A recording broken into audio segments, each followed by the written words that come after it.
నమస్కారం, welcome to I dream. నేను మీ విజిత. సనాతన ధర్మం మరుగున పడిపోతున్న ప్రస్తుత రోజుల్లో ఎంతోమంది గురువులు ధ్యానంలో ఉండి ఆ తర్వాత బయటకు వచ్చి మన సనాతన ధర్మం యొక్క విలువలను, మన ఆధ్యాత్మిక తత్వంలో ఉండే విలువలను, వీటన్నిటినీ మానవులకు సమాజంలో మంచి, చెడు, న్యాయం, అన్యాయం వీటన్నిటినీ పక్కన పెట్టి అందరూ సనాతన ధర్మం మార్గంలోనే నడవాలని చెప్పి చాలామంది గురువులు చెప్తూ ఉంటారు. అయితే అదే విధంగా చూసుకుంటే ప్రస్తుతం మనతో పాటు ఉన్నారు శ్రీ శ్రీ శ్రీ ఆదిత్య పరాశ్రీ గురువు గారు. 12 సంవత్సరాల పాటు ధ్యాన మార్గంలో పండరిపురం అనే గ్రామంలో ధ్యాన మార్గంలో ఉన్నారు. 12 సంవత్సరాల కాలం మామూలు విషయం ఏమీ కాదు ధ్యానంలో ఉండటం. ఆ తర్వాత గురువుగారు ధ్యాన మార్గం నుంచి బయటకి వచ్చి సనాతన ధర్మం ఏ రకంగా ఉంది, ఎంతవరకు మన సమాజం సనాతన ధర్మ మార్గంలో నడుస్తుంది అని తెలుసుకొని ప్రజలకు ఎంతో కొంత మంచి మేలు జరగాలి అంటే సనాతన ధర్మ మార్గాన్ని కరెక్ట్ బాటలు నడిపించాలని వారు కృషి చేశారు. ఇప్పుడు గురుగారితో మాట్లాడి మరిన్ని విషయాలు తెలుసుకుందాం. నమస్కారం గురుగారు. శ్రీమాత్రే నమః. గురుగారు, మీరు 12 సంవత్సరాల పాటు ధ్యానంలో ఉన్నారని విన్నాము. అలా అంటే ఎలా సాధ్యపడింది గురుగారు? మీకు ఎందుకు అనిపించింది 12 సంవత్సరాలు ధ్యానం చేయాలని? ఇదంతా పూర్వజన్మ సుకృతమే. అంటే ఈ జన్మవాసన కాదు, పూర్వజన్మ సువాసన ఇదంతా. ఓకే. నేను బాల్యం నుంచి కూడా కొంత ఆధ్యాత్మిక మెలకువలతో ఉండేవాడిని. ఓకే. మా గ్రామంలో చాలామంది అనేవాళ్ళు, మాది పేద కుటుంబం, పల్లెటూరు కాబట్టి వాళ్ళకి ఎంతసేపు ఉన్నా పని పని పని, 7-10 రూపాయలు వస్తాయి, బుక్కెడు అన్నం వస్తుంది, ఇదే వాళ్ళ చింతన.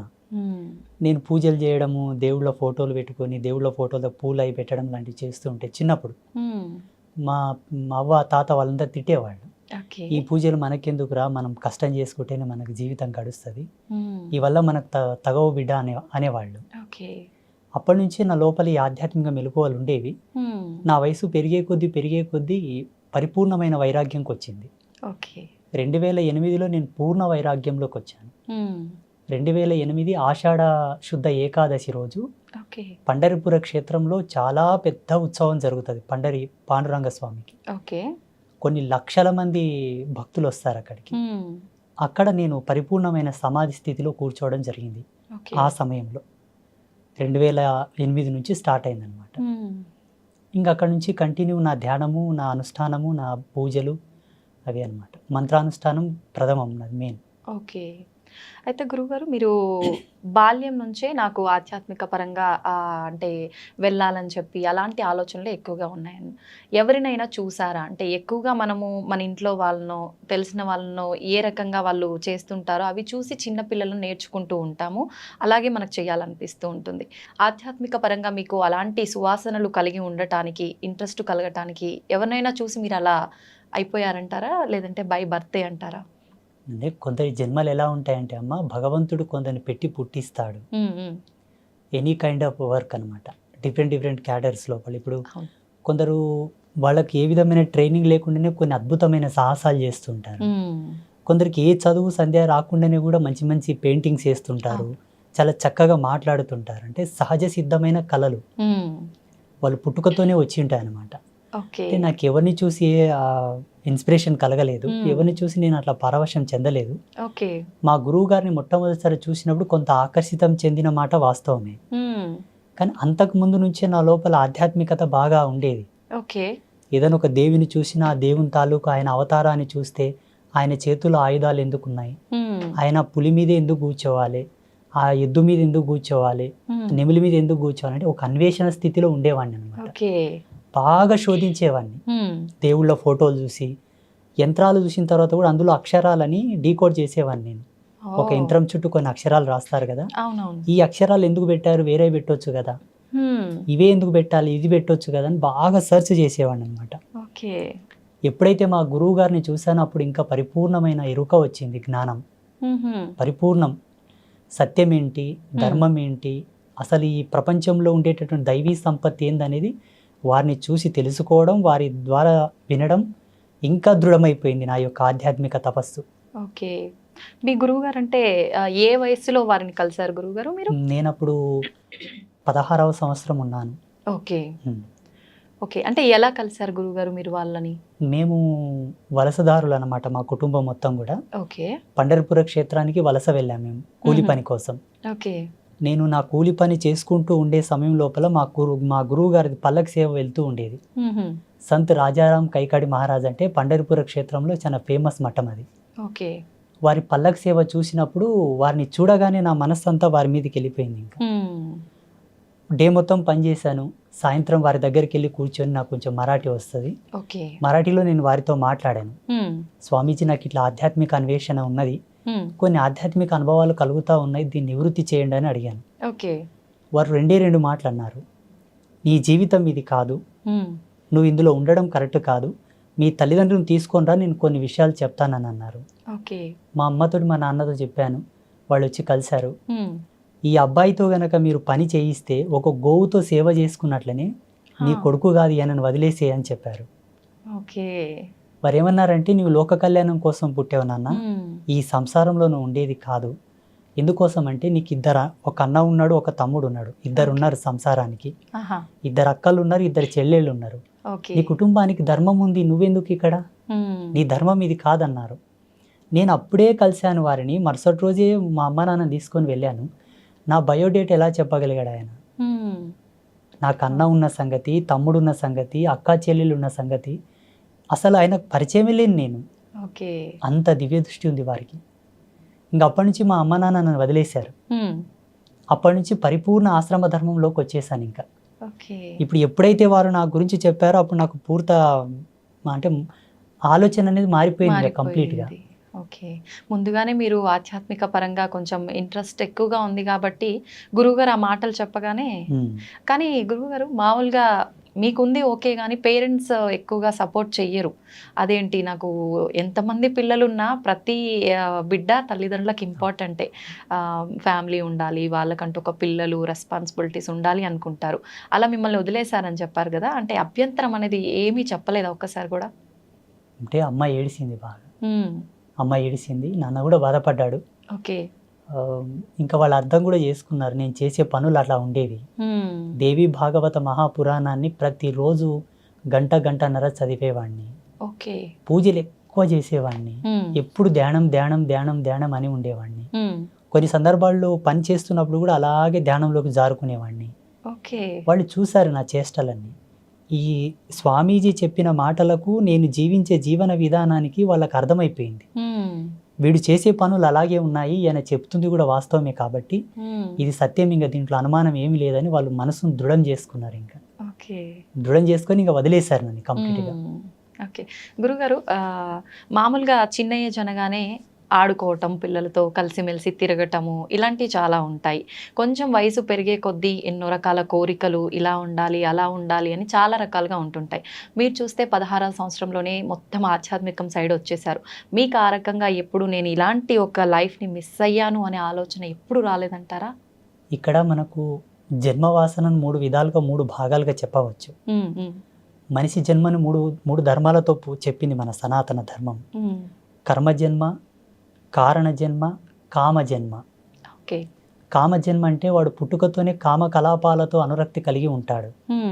ఎవరిని చూసినా మనకు అదే దృష్టి ఉంటుంది, కామ దృష్టి వెళ్తుంది అనమాట. స్త్రీ కానీ పురుషుడు కానీ. కర్మజన్మ ఏంటంటే ఎన్ని పనులు చేసినా ఆయన కలిసి రాదు. ఎంత కష్టపడ్డా కలిసి రాదు. ఎంత ప్రయత్నం చేద్దామన్నా కర్మ తీరదు, ఇంకా కర్మ చేయాల్సి వస్తుంది ఆయన.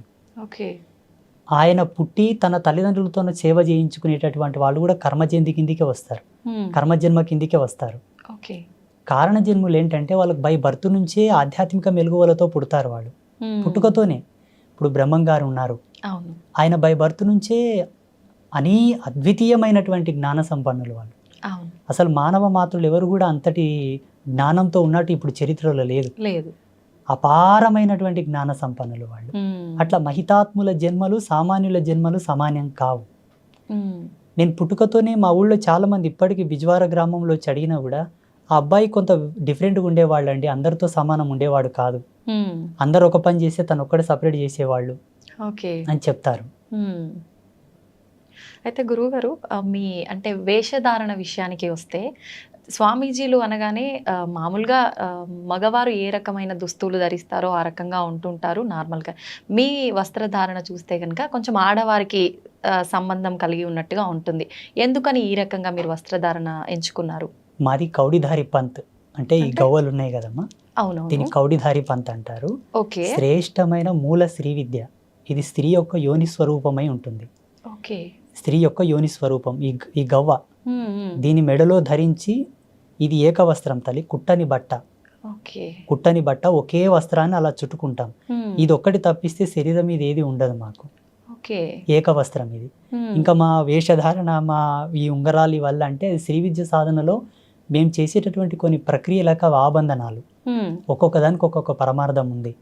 అవి ఓకే. మేము చేసే సాధన లోపల మాకు ఎంతో సపోర్ట్ చేస్తాయి. హ్మ్. మా శరీర నియంత్రణ, మేము చేసేటటువంటి ఆధ్యాత్మిక మెలకువల్లో మాకు బాగా ఎనర్జీ బూస్ట్ చేస్తుంటాయి అవి. హుహుహు. ఒక్కొక్క దానికి ఒక్కొక్క మంత్రానుష్ఠాన పరిదిగ్బంధన కూడా ఉన్నది. ఓకే. ఈ ఉంగరాలకు కానీ, కుండలాలకు, హ్మ్. మేము వేసుకునే బేడీలకు, మేము వేసుకునే మాలలు, హ్మ్. మేము ఏవే కానీ మార్కెట్లో దొరికి తీసుకొచ్చి మెళ్ళో వేసుకోం వేరే స్వామీజీలాగా. ఓకే. ఒకదాన్ని తీసుకున్న తర్వాత పలు విధాలుగా శుద్ధులు చేసి, హ్మ్. మంత్ర జాగృతం చేసి, ప్రాణప్రతిష్ఠ చేసి, ఓకే. వాటిని దైవీ శక్తులతో నిక్షిప్తం చేసిన తర్వాతనే ధరిస్తాం హుహుహు. ఏదైనా సరే. ఓకే. అంటే అలా ధరిస్తేనే వాటికి సంబంధించిన వాల్యూస్ అన్నీ ఉంటాయా వస్తాయి గురువుగారు? వస్తాయి వస్తాయి మ్మ్. 100%. ఓకే. ఏదైనా ఒక కూరగాయను, ఆకుకూరను మార్కెట్ నుండి తెచ్చిన తర్వాత కడుగుతాం. హ్మ్. కడిగి దాన్ని ఎంత తరగాలో తరిగి, దాంట్లో ఏవి వస్తువులు వేయాలో వేసిన తర్వాతనే కూర వండుకుంటాం. అవునవును. సమాజంలో ఇప్పటికీ ప్రజెంటేషన్లు, ఇప్పుడు వర్తమానంలో కూడా ఆధ్యాత్మికమైనటువంటి మెలకువలు తెలిసిన వాళ్ళు ఎవరు లేరు. హ్మ్. చాలా తక్కువ. తక్కువ మంది. తెలుసుకోవాలనే జిజ్ఞాస ఎవరికి లేదు. హ్మ్. చెప్పాలనే జిజ్ఞాస కూడా ఎవరికి లేదు. లేదు. ఎంతసేపు ఉన్నా తెలుసుకునేవాడు ఒక కోరికతో వస్తే, చెప్పేవాడు వాని కోరికతో వాడు చెప్తుంటారు. కరెక్టే గురువుగారు. ఈ పరస్పరమైనటువంటి భేదాలు ఇవి రెండు. హ్మ్. మా సాంప్రదాయం ఏంటంటే అమ్మ, అమ్మవారి యొక్క మూల పరంపర మాది. ఇప్పుడు లేదు ఈ పరంపర. ఓకే. ఆసేతు హిమాచల పర్యంతం చూసినా ఎక్కడ కూడా లేదు ఇప్పుడు. హ్మ్. ఓకే. శ్రీ విద్య సాధనలో ఉన్నారు కొంతమంది, కానీ మీరు అన్నట్టుగా ఉన్నారు. హ్మ్. మా వేషధారణలాగా మాలాగా లేరు. ఓకే. అలా లేరు అని మీరే చెప్తున్నారు కదా గురుగారు. మరి మీరెందుకు ఈ రకంగానే ఎంచుకున్నారు? నేను 6 నెలలు తపస్సు చేశాను. హ్మ్. ఎస్పెషల్లీ నా యొక్క డ్రెస్ కోడ్ అనుకోండి, లేకపోతే నా వేషధారణ గురించి, ఓకే. ఏ మంత్ర సాధన నేను చేయాలా, హ్మ్. ఏ దేవత ఆరాధన చేయాలా, ఎవరి గురించి నేను తపమాచరించాలని దాని మీదనే 6 నెలలు రీసెర్చ్ చేశాను నేను. ఓకే. తపస్సు. ఓకే. అయితే గురువుగారు సామాన్యంగా గురువులు అనగానే, పండితులు అనగానే బ్రాహ్మణ కులానికి సంబంధించిన వారే ఎక్కువగా ఉంటుంటారు. మీరు చూస్తే అలా కాదు. మరి ఈ వైపుకు మీరు ఈ మార్గంలో వచ్చే ముందు నేను గనక సమాజానికి ఏదో చెప్పాలి, చెయ్యాలి అనే ఒక తపనతో వస్తున్నాను. మామూలుగా జనాలు అంటే కుల మతాల గురించి ఎక్కువగా భేదాలు అనేవి చూపిస్తూ ఉంటారు. నన్ను ఆదరిస్తారా, నేను చెప్పింది వాళ్ళు తీసుకుంటారా అనే ఆలోచన మీకు ఏ రోజైనా వచ్చిందా గురువుగారు? రాలేదు. రాలేదు, రాదు కూడా. ఎందుకంటే మంచిని ఎవరైనా స్వీకరిస్తారు తల్లి, దాంట్లో అభ్యంతరం ఏం లేదు, అనుమానం ఏం లేదు. ఇప్పుడు సమాజంలో ఇప్పటి వరకు నేను చెప్పిన ప్రతి మాట, ప్రతి జ్ఞానం కూడా వాస్తవికతనే. భగవతి సాక్షిగా నేను ప్రతి సత్యమే చెప్తాను. ఇంకొక విషయం ఏంటంటే, అనాధారంగా నేను ఏది చెప్పను. ఓకే. ప్రతిదీ కూడా, ప్రతిదాని వెనుక ఒక పరిజ్ఞానం, ఒక వైజ్ఞానిక దృక్పథం, దార్శనికత కంపల్సరీ ఉంటుంది నా విషయంలో. ఓకే. వితౌట్ దార్శనికతతో ఏది నేను చెప్పను. ఒక దాన్ని చెబుతున్నానంటే నేను ఫస్ట్ దర్శిస్తాను. ఎవరన్నా కష్టమని నా అమ్మ దగ్గరకు వచ్చి, నా ముందుకు వచ్చి మాట్లాడినా కూడా ఆ కష్టాన్ని 1కి 10 సార్లు నేను అనాలసిస్ చేస్తాను. నిజమే ఈయన చెబుతున్నారా కష్టానికి గల కారణం ఏమిటి? స్వయంకృత అపరాధమా? ఎవరైనా ఏమైనా చేశారా? ఈయన మీద ప్రయోగాలు ఏమైనా చేశారా? చేసిన పాపమా? పోనీ ఈయన చేసుకున్నాడా? పెద్దలు చేసిన పాపాలు ఏమైనా వెంటాడుతున్నాయా? పితృకర్మలు ఉన్నాయా? ఏంటి అని బాగా తెలుసుకున్న తర్వాత ఆయనకి ఏ మంత్రానుష్ఠానాన్ని ధారబోయాలో ధారబోస్తాను. ఒక రోజు లేట్ అయినా ఆయనని పరిపూర్ణమైన సత్య మార్గంలోకి తీసుకురావడానికే ప్రయత్నం చేస్తాను. వాళ్ళు వచ్చారని ఏదో గబ్బుకున్న తాయితు కట్టేయడం, ఒక యంత్రం ఇచ్చేయడం, ఏదో చేసేసి శక్తిపాతం అంటూ అదంటూ ఇదంటూ పూజలు పునస్కారాలని టైంపాస్ చేయను నేను. ఓకే. అంటే అందరికీ మంత్రబోధనే చేస్తుంటారా గురుగారు? మీరు అన్నట్టుగా యంత్రాలు, జనరల్గా అందరూ తాయెత్తులు, యంత్రాలు ఇలాంటివే మంత్రిస్తుంటారు. అలా ఏముండదా మీ దగ్గర? ఆ వ్యక్తి యొక్క సమస్యను బట్టి, ఆ తీవ్రతను బట్టి ఏది అవసరం అది చేస్తూ ఉంటాను. ఇదని ఇది కాదని కాదు. జనరల్గా భేదం అనేది ఏమీ లేదు అక్కడ. ఆయనకు తాయెత్తు అవసరం అయితే ఇమ్మీడియట్లీ తాయెత్తు రెడీ చేసి ఇస్తాను, తీసుకున్నానా ఇలా ధరించు, ఈ నాళ్ళకు నీకు మంచిగా అవుతుంది పో. యంత్రం అవసరం ఉంటే ఒక రాగి పత్ర తీసుకొని దాన్ని యంత్రలిఖితం చేసి దానికి అనుష్ఠానం మహిమను దారబోసి అభిమంత్రించి చేస్తాను, తీసుకెళ్ళి నీకు పని అవుతుందని చెప్పి. ఓకే. అయితే చాలామంది చెప్తుంటారు గురువుగారు, ఈ యంత్రాలు ఇవన్నీ మూఢనమ్మకాలు అని. అవన్నీ నిజంగా మూఢనమ్మకాలే అంటారా? లేదు నిజంగా కరెక్టే అంటారా? వాటన్నిటి గురించి మీరేం చెప్తారు? నా అనుభవం ప్రకారంగా జగన్మాత నాకు ఇచ్చిన జ్ఞానంతోటి హ్మ్. మన సనాతన ధర్మంలో ఈ భారతీయ వేద విజ్ఞానం లోపల ఏది కూడా మూఢనమ్మకం కాదు. ఓకే. ఒక నిమ్మకాయని కారు టైర్ కింద పెట్టి తొక్కియడం లోపల కూడా వైజ్ఞానికమైన దృక్పథమే ఉంది. హ్మ్. దాన్ని మీరు తెలుసుకోలేదంతే. ఓకే. ఎంతసేపు ఉన్న నమ్మకాలను మూఢనమ్మకాలను వైపే మీ ప్రయాణం కొనసాగింది తప్పిస్తే హ్మ్. దీని వెనకాల ఉన్న మూలం ఏమిటి, ఓకే. ఎందుకోసం ఇవి చేస్తున్నారని ఒక్క లోతు వెనక్కి వెళ్ళి ఆలోచిస్తే దాని అంతరార్థం చాలా అద్భుతంగా ఉంటుంది. హ్మ్. ఏది మూఢనమ్మకం కాదు. కొంతమంది హ్మ్. సోకాళ్ళు కొంతమంది స్వామీజీలు మేధావులు వారి స్వలాభం కొరకు ఆచార ధర్మాన్ని మార్చి చెప్పారే తప్పిస్తే ఓకే. వాస్తవం అనేది ఎన్నటికీ కూడా ఈ ధర్మం లోపల మూఢనమ్మకాలు లేవు. హ్మ్. నేను అన్నీ పరిపూర్ణంగా నమ్ముతాను ఆత్మసాక్షిగా. ఓకే. అన్నీ మన సనాతన ధర్మం ఇచ్చిన విలువలే సనాతన అంటారు ఇవి. ధర్మం ఇచ్చిన విలువలే. ఒక ఓకే. ఉదాహరణ చెప్పాలంటే హ్మ్. బిడ్డ పుట్టిన తర్వాత మా పల్లెటూళ్ళలో మహిళకు బాల్యంత యోగం చేస్తారు. ఓకే. ఆమెకు పెయ్యంత పసుపు పెట్టి వేడినీళ్ళతో స్నానం చేయించి హ్మ్. కుంపటి అంటారు మోటుగా మా పల్లెటూరులో. కుంపటి ఆమెకు వేడి కాపుతారనమాట. ఓకే. కొన్ని హెర్బ్స్ ఔషధి గుళితమైనటువంటి కొన్ని మూలికలు. మూలికలు అవి తినబెడతారు. ఓకే. అవి తినబెట్టడంలో కూడా ఆధ్యాత్మికతమైన విలువలు కొన్ని ఉన్నాయి. హ్మ్. మా పెద్దలు చెప్పేవాళ్ళు, ఈ వేరుని ఇదే సమయంలో తీయాల బిడ్డ, అట్లయితేనే పనిచేస్తుంది అది. ఓకే. మేము తీసి ఆల్రెడీ స్టోర్ చేస్తాము, ఎవరైనా కాన్పు అయితే వాళ్ళకు ఉడకబెట్టి తినబెడతాం. చూడండి, ఓకే. తీసే సమయము, ఇచ్చే సమయం సమయము అన్నీ ప్రతిదీ కూడా. ఇంపార్టెంట్. మళ్ళా ఆ బాలెంతగా ఉన్న మహిళకు మాత్రం ఇస్తారు, మిగతా వాళ్ళకి ఇయ్యరు దాన్ని. ఓకే. అంటే దాంట్లో ఉన్న మూలకాలు, దాంట్లో ఉన్న ఫార్ములాస్ వాళ్ళకి తెలుసు, ఆ ఔషధి లక్షణం వాళ్ళకి తెలుసు. వాళ్ళేం కంప్యూటర్లో చూసి ల్యాబ్లో టెస్ట్ చేసి తీసిలేరు మళ్ళీ దాన్ని. అవునవును. అనుభవం. అంతే. అనుభవానికి మూలం ఆధ్యాత్మికత, ధర్మం, మాలాంటి గురువులు చెప్పిన జ్ఞానం, ఓకే. ఆయుర్వేదం మీద పట్టున్న కొంతమంది ఋషులు చెప్పిన జ్ఞానం లక్షల సంవత్సరాల పూర్వమే చెప్పారు. అవును. దాన్ని అనువంశికంగా అలాగే తీసుకుంటూ వచ్చారు ఇప్పటి వరకు. అయితే గురుగారు, మీరు ఇప్పుడు చెప్పినట్టుగా అనువంశికంగా తాత ముత్తాతల నుంచి ఉన్న ఆయుర్వేద మూలికలు ఇచ్చేవాళ్ళు చాలా మంది ఉన్నారు. వాళ్ళని నిజంగా నమ్మవచ్చా? వాళ్ళని అంటే సపోర్ట్గా తీసుకొని చాలా మంది మనకు రోడ్ల పైన కూడా మూలికలు ఇలాంటివి అమ్ముతూ ఉంటారు. వాళ్ళని నమ్మొచ్చు అంటారా? ఇక్కడ మెయిన్ ఏంటంటే అనువంశికతంగా ఉండే వాళ్ళని మనం చాలా వరకు నమ్మాలి తప్పదు. ఎందుకంటే వాళ్ళ దగ్గర కొన్ని గ్రంథాలు ఉంటాయి, ఓకే. బయటికి ఇయ్యరు వాళ్ళు. వాళ్ళ తాత ముత్తాతలు రాసినటువంటి గ్రంథాలు. ఈ వేరు దేనికి పనిచేస్తుంది, దీని గుణం ఏమిటి, దీని ధర్మం ఏమిటి, దీని యొక్క రూపం ఏమిటి, దీన్ని ఎలా ఇవ్వాలి, ఎంత మాత్రంలో ఇవ్వాలి, ఎన్ని సమపాలలో కలిపి ఏ మాత్రలు ఇవ్వాలి, ఏ పసరు ఇవ్వాలి, ఏ పౌడర్ ఇవ్వాలి అనేది వాళ్ళకి తెలిసి ఉంటుంది. వాళ్ళు గ్రంథస్థంగా రాసి పెట్టి ఉంటారు. కాబట్టి కొంతమంది ఉన్నారు ఇప్పటికి చాలా మంది, వాళ్ళని నమ్మొచ్చు. ఈ రోడ్ల మీద కూర్చున్న వాళ్ళలో కూడా అందరినీ నమ్మాలి, అందరిని నమ్మకూడదని కాదు, కానీ కొందరు వ్యాపార ధోరణిలు అమ్ముతుంటారు. అట్లా అమ్మిన వాళ్ళ దగ్గర తీసుకున్న వాళ్ళు వాడి చాలా వరకు ఇబ్బందులు, సైడ్ ఎఫెక్ట్స్ వచ్చి చాలా మంది బాధపడ్డారు. మన ఆశ్రమానికి చాలా మంది వచ్చి చెప్పారు నాకు. ఒక ఆయనతో నేను ఒక పసరు తీసుకున్నానండి, తాగిన తర్వాత నాకు దుద్దుర్లు వచ్చాయి, ర్యాసెస్ వచ్చాయి అని చెప్పేసి, నాకున్న జ్ఞానంతో దానికి విరుగుడుగా ఏదో నాకు తెలిసిన పసరు, ఏదో పౌడర్, మందు అవి ఇచ్చి మళ్ళీ బాగు చేశాను నేను. వీళ్ళని నమ్మడం కరెక్ట్ కాదు, 100% నమ్మకూడదు. ఎందుకంటే మనకు సైన్స్ ఇంత డెవలప్ అయింది ఇప్పుడు, ప్రతిదాని కూడా మనకు సెకండ్లో త్రుటికాలం నందే ఇచ్చేటటువంటి వైజ్ఞానికం వచ్చింది ఇప్పుడు. మాక్సిమం ఇప్పుడున్న కాలమాన పరిస్థితులను బట్టి, మనం తింటున్న తిండిని బట్టి, ఇప్పుడు ప్రతిదీ కూడా మందులో కూడా అంటాం మేము మోటుగా. ప్రతిదీ కూడా మందులతోనే పండించే ధాన్యాలు, పండ్లు, కాయగూరలు అవే వస్తున్నాయి.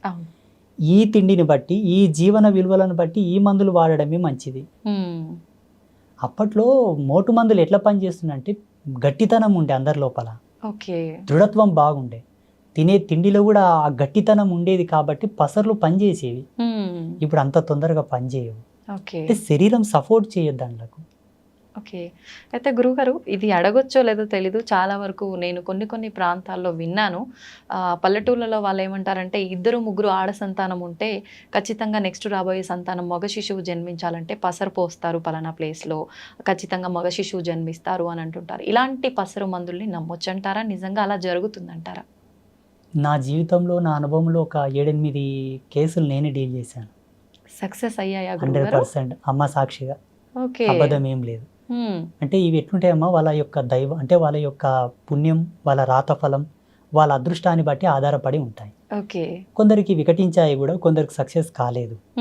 అంటే ఇక్కడ మనం ధార్మికంగా చెప్పాల్సి వస్తే వాళ్ళ యొక్క పుణ్యం, వాళ్ళ అదృష్టం. ఇటువంటివి ఏంటంటే హార్మోనల్ సెక్టర్ని మార్చేటటువంటి మూలికలు కొన్ని ఉంటాయి. ఓకే. స్త్రీ ఎప్పుడైతే పిండోత్పత్తి గావించే సమయం లోపల, ఆమె సంతానవతి కావడానికి రెడీగా ఉన్న సమయం లోపల ఆ పసర్లు తాపడం వలన తప్పకుండా పురుష సంతానానికి సంబంధించినటువంటి సంపర్కమే ఆ కలయిక వలన అదే హార్మోన్స్ రిలీజ్ అయ్యి అదే హార్మోన్స్ వల్ల వాళ్ళకి పిండోత్పత్తి అవుతుంది అని అప్పట్లో ఆయుర్వేదంలో చాలా గొప్పగా రాసి ఉన్నారు. దాని యొక్క జ్ఞాన సంచికతోనే ఇప్పుడు ఈ పసర్లు అనేవి పోస్తారు మోటుగా పల్లెటూర్ల లోపల. కానీ సక్సెస్ అయినాయి, చాలా మందికి సక్సెస్ అయినాయి.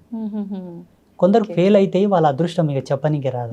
కొంచెం మన చేతుల్లో ఉంటే కొంచెం అదృష్టం భగవంతుడి పైన ఆధారపడి ఉంటుంది. ఓకే. అయితే గురుగారు, చావు పుట్టుకలు అనేవి మన చేతుల్లో లేవు. ఆ భగవంతుడు ఎప్పుడు సెలవిస్తాడో, ఎప్పుడు ఆజ్ఞాపిస్తాడో ఆ రకంగా అన్నీ జరిగిపోతూ ఉంటాయి. అయితే చావుకి పుట్టుకకి ముహూర్తాలతో పని లేకుండా ప్రకృతికి అనుగుణంగా జరిగిపోతున్నప్పుడు మనం భూమి మీదకి వచ్చిన తర్వాత ఏ మంచి కార్యక్రమం చేయాలన్నా, ఎటువంటి కార్యక్రమం చేయాలన్నా ఖచ్చితంగా ముహూర్తం చూసుకోవాలి. శుభముహూర్తం అనేది పంతులతో, పండితులతో మాట్లాడి పెట్టించుకోవాలి అంటుంటారు. మరి ఎందుకని గురువుగారు? చూడమ్మా, ప్రకృతి వేరు, మనం వేరు కాదు. ప్రకృతి మనం ఒకటే. ఓకే. ప్రకృతిలో మనం అంతర్భాగమైనప్పుడు కాలధర్మ సిద్ధాంతాన్ని అనుసరించి, ప్రకృతి యొక్క నియమాన్ని అనుసరించి మనం నడవాలని దాని యొక్క సూచన. ఓకే. సమయం వేరు, ప్రకృతి వేరు, మనం వేరు కానే కాదు. అందరం కలిసి ఒక జీవితంగా జీవిస్తున్నాం అంతే. ఓకే.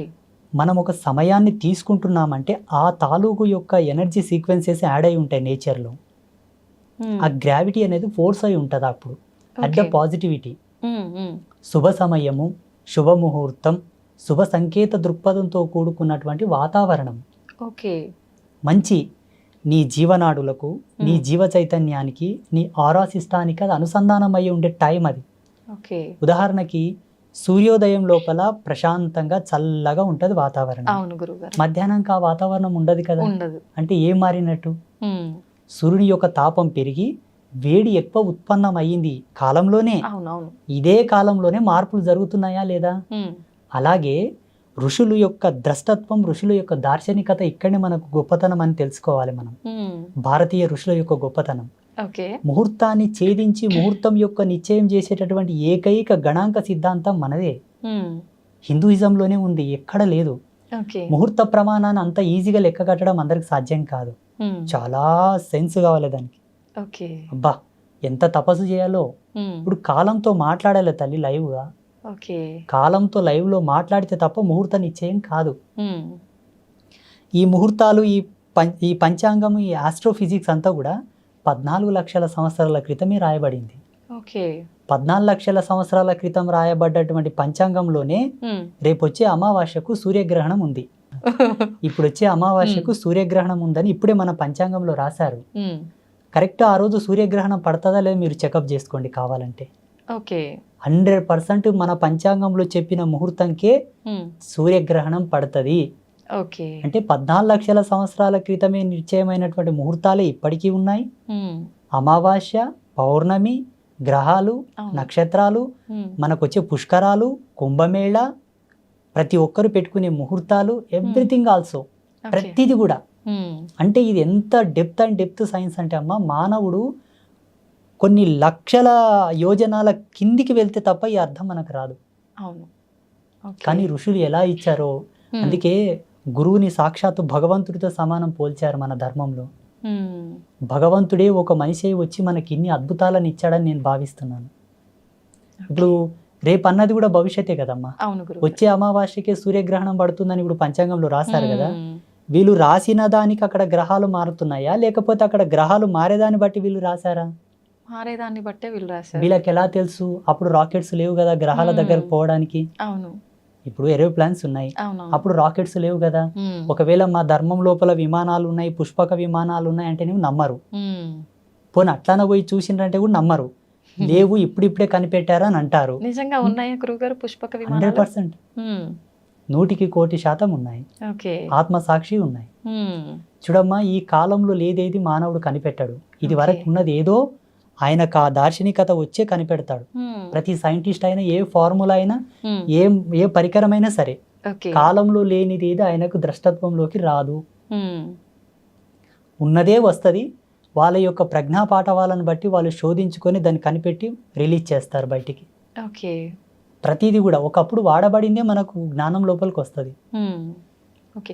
అయితే గురుగారు అంత జ్ఞానంతో ముందుగానే జరగబోయేది కూడా ఆలోచించి ఇన్ని డిసైడ్ చేసిన పండితులు ఇలాంటి పెద్దవాళ్ళు చాలా మంది ఉన్నారు. అయితే మీరు అన్నట్టుగా శుభముహూర్తాల కోసం పండితులు పలానా ఏదైనా శుభకార్యం మ్యారేజ్ తీసుకుందాం ఎగ్జాంపుల్కి, ఒక మంచి ముహూర్తం మీ పేర్ల మీద ఇది బాగుంది అని చెప్పి డిసైడ్ చేసి చేసినవి కూడా అన్నీ సక్సెస్ అవ్వట్లేదు. అది శుభముహూర్తం అని డిసైడ్ చేసిన తర్వాత అవి ఎందుకు విఫలం అవుతున్నాయి అంటారు? విఫలం అంటే ఎలా?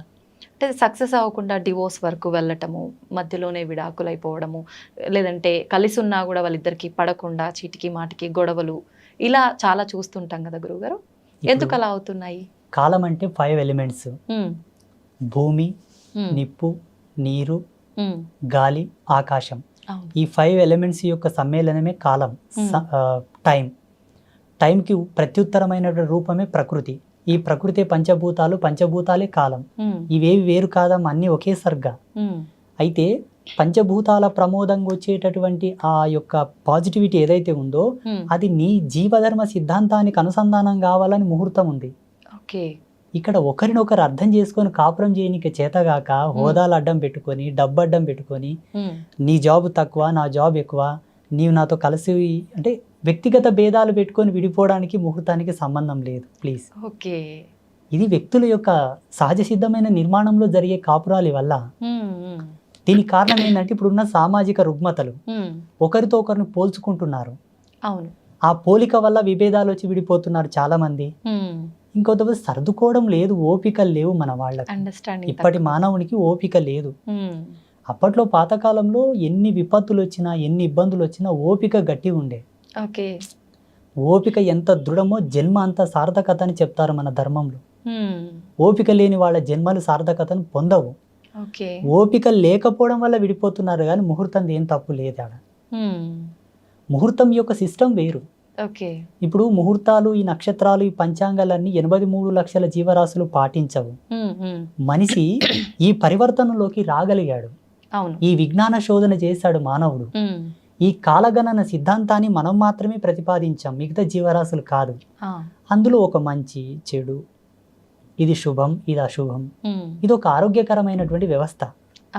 ఇక్కడ మనం చెడిపోయి మళ్ళీ ముహూర్తాన్ని నింద చేయడం ధర్మం కాదు. ఓకే.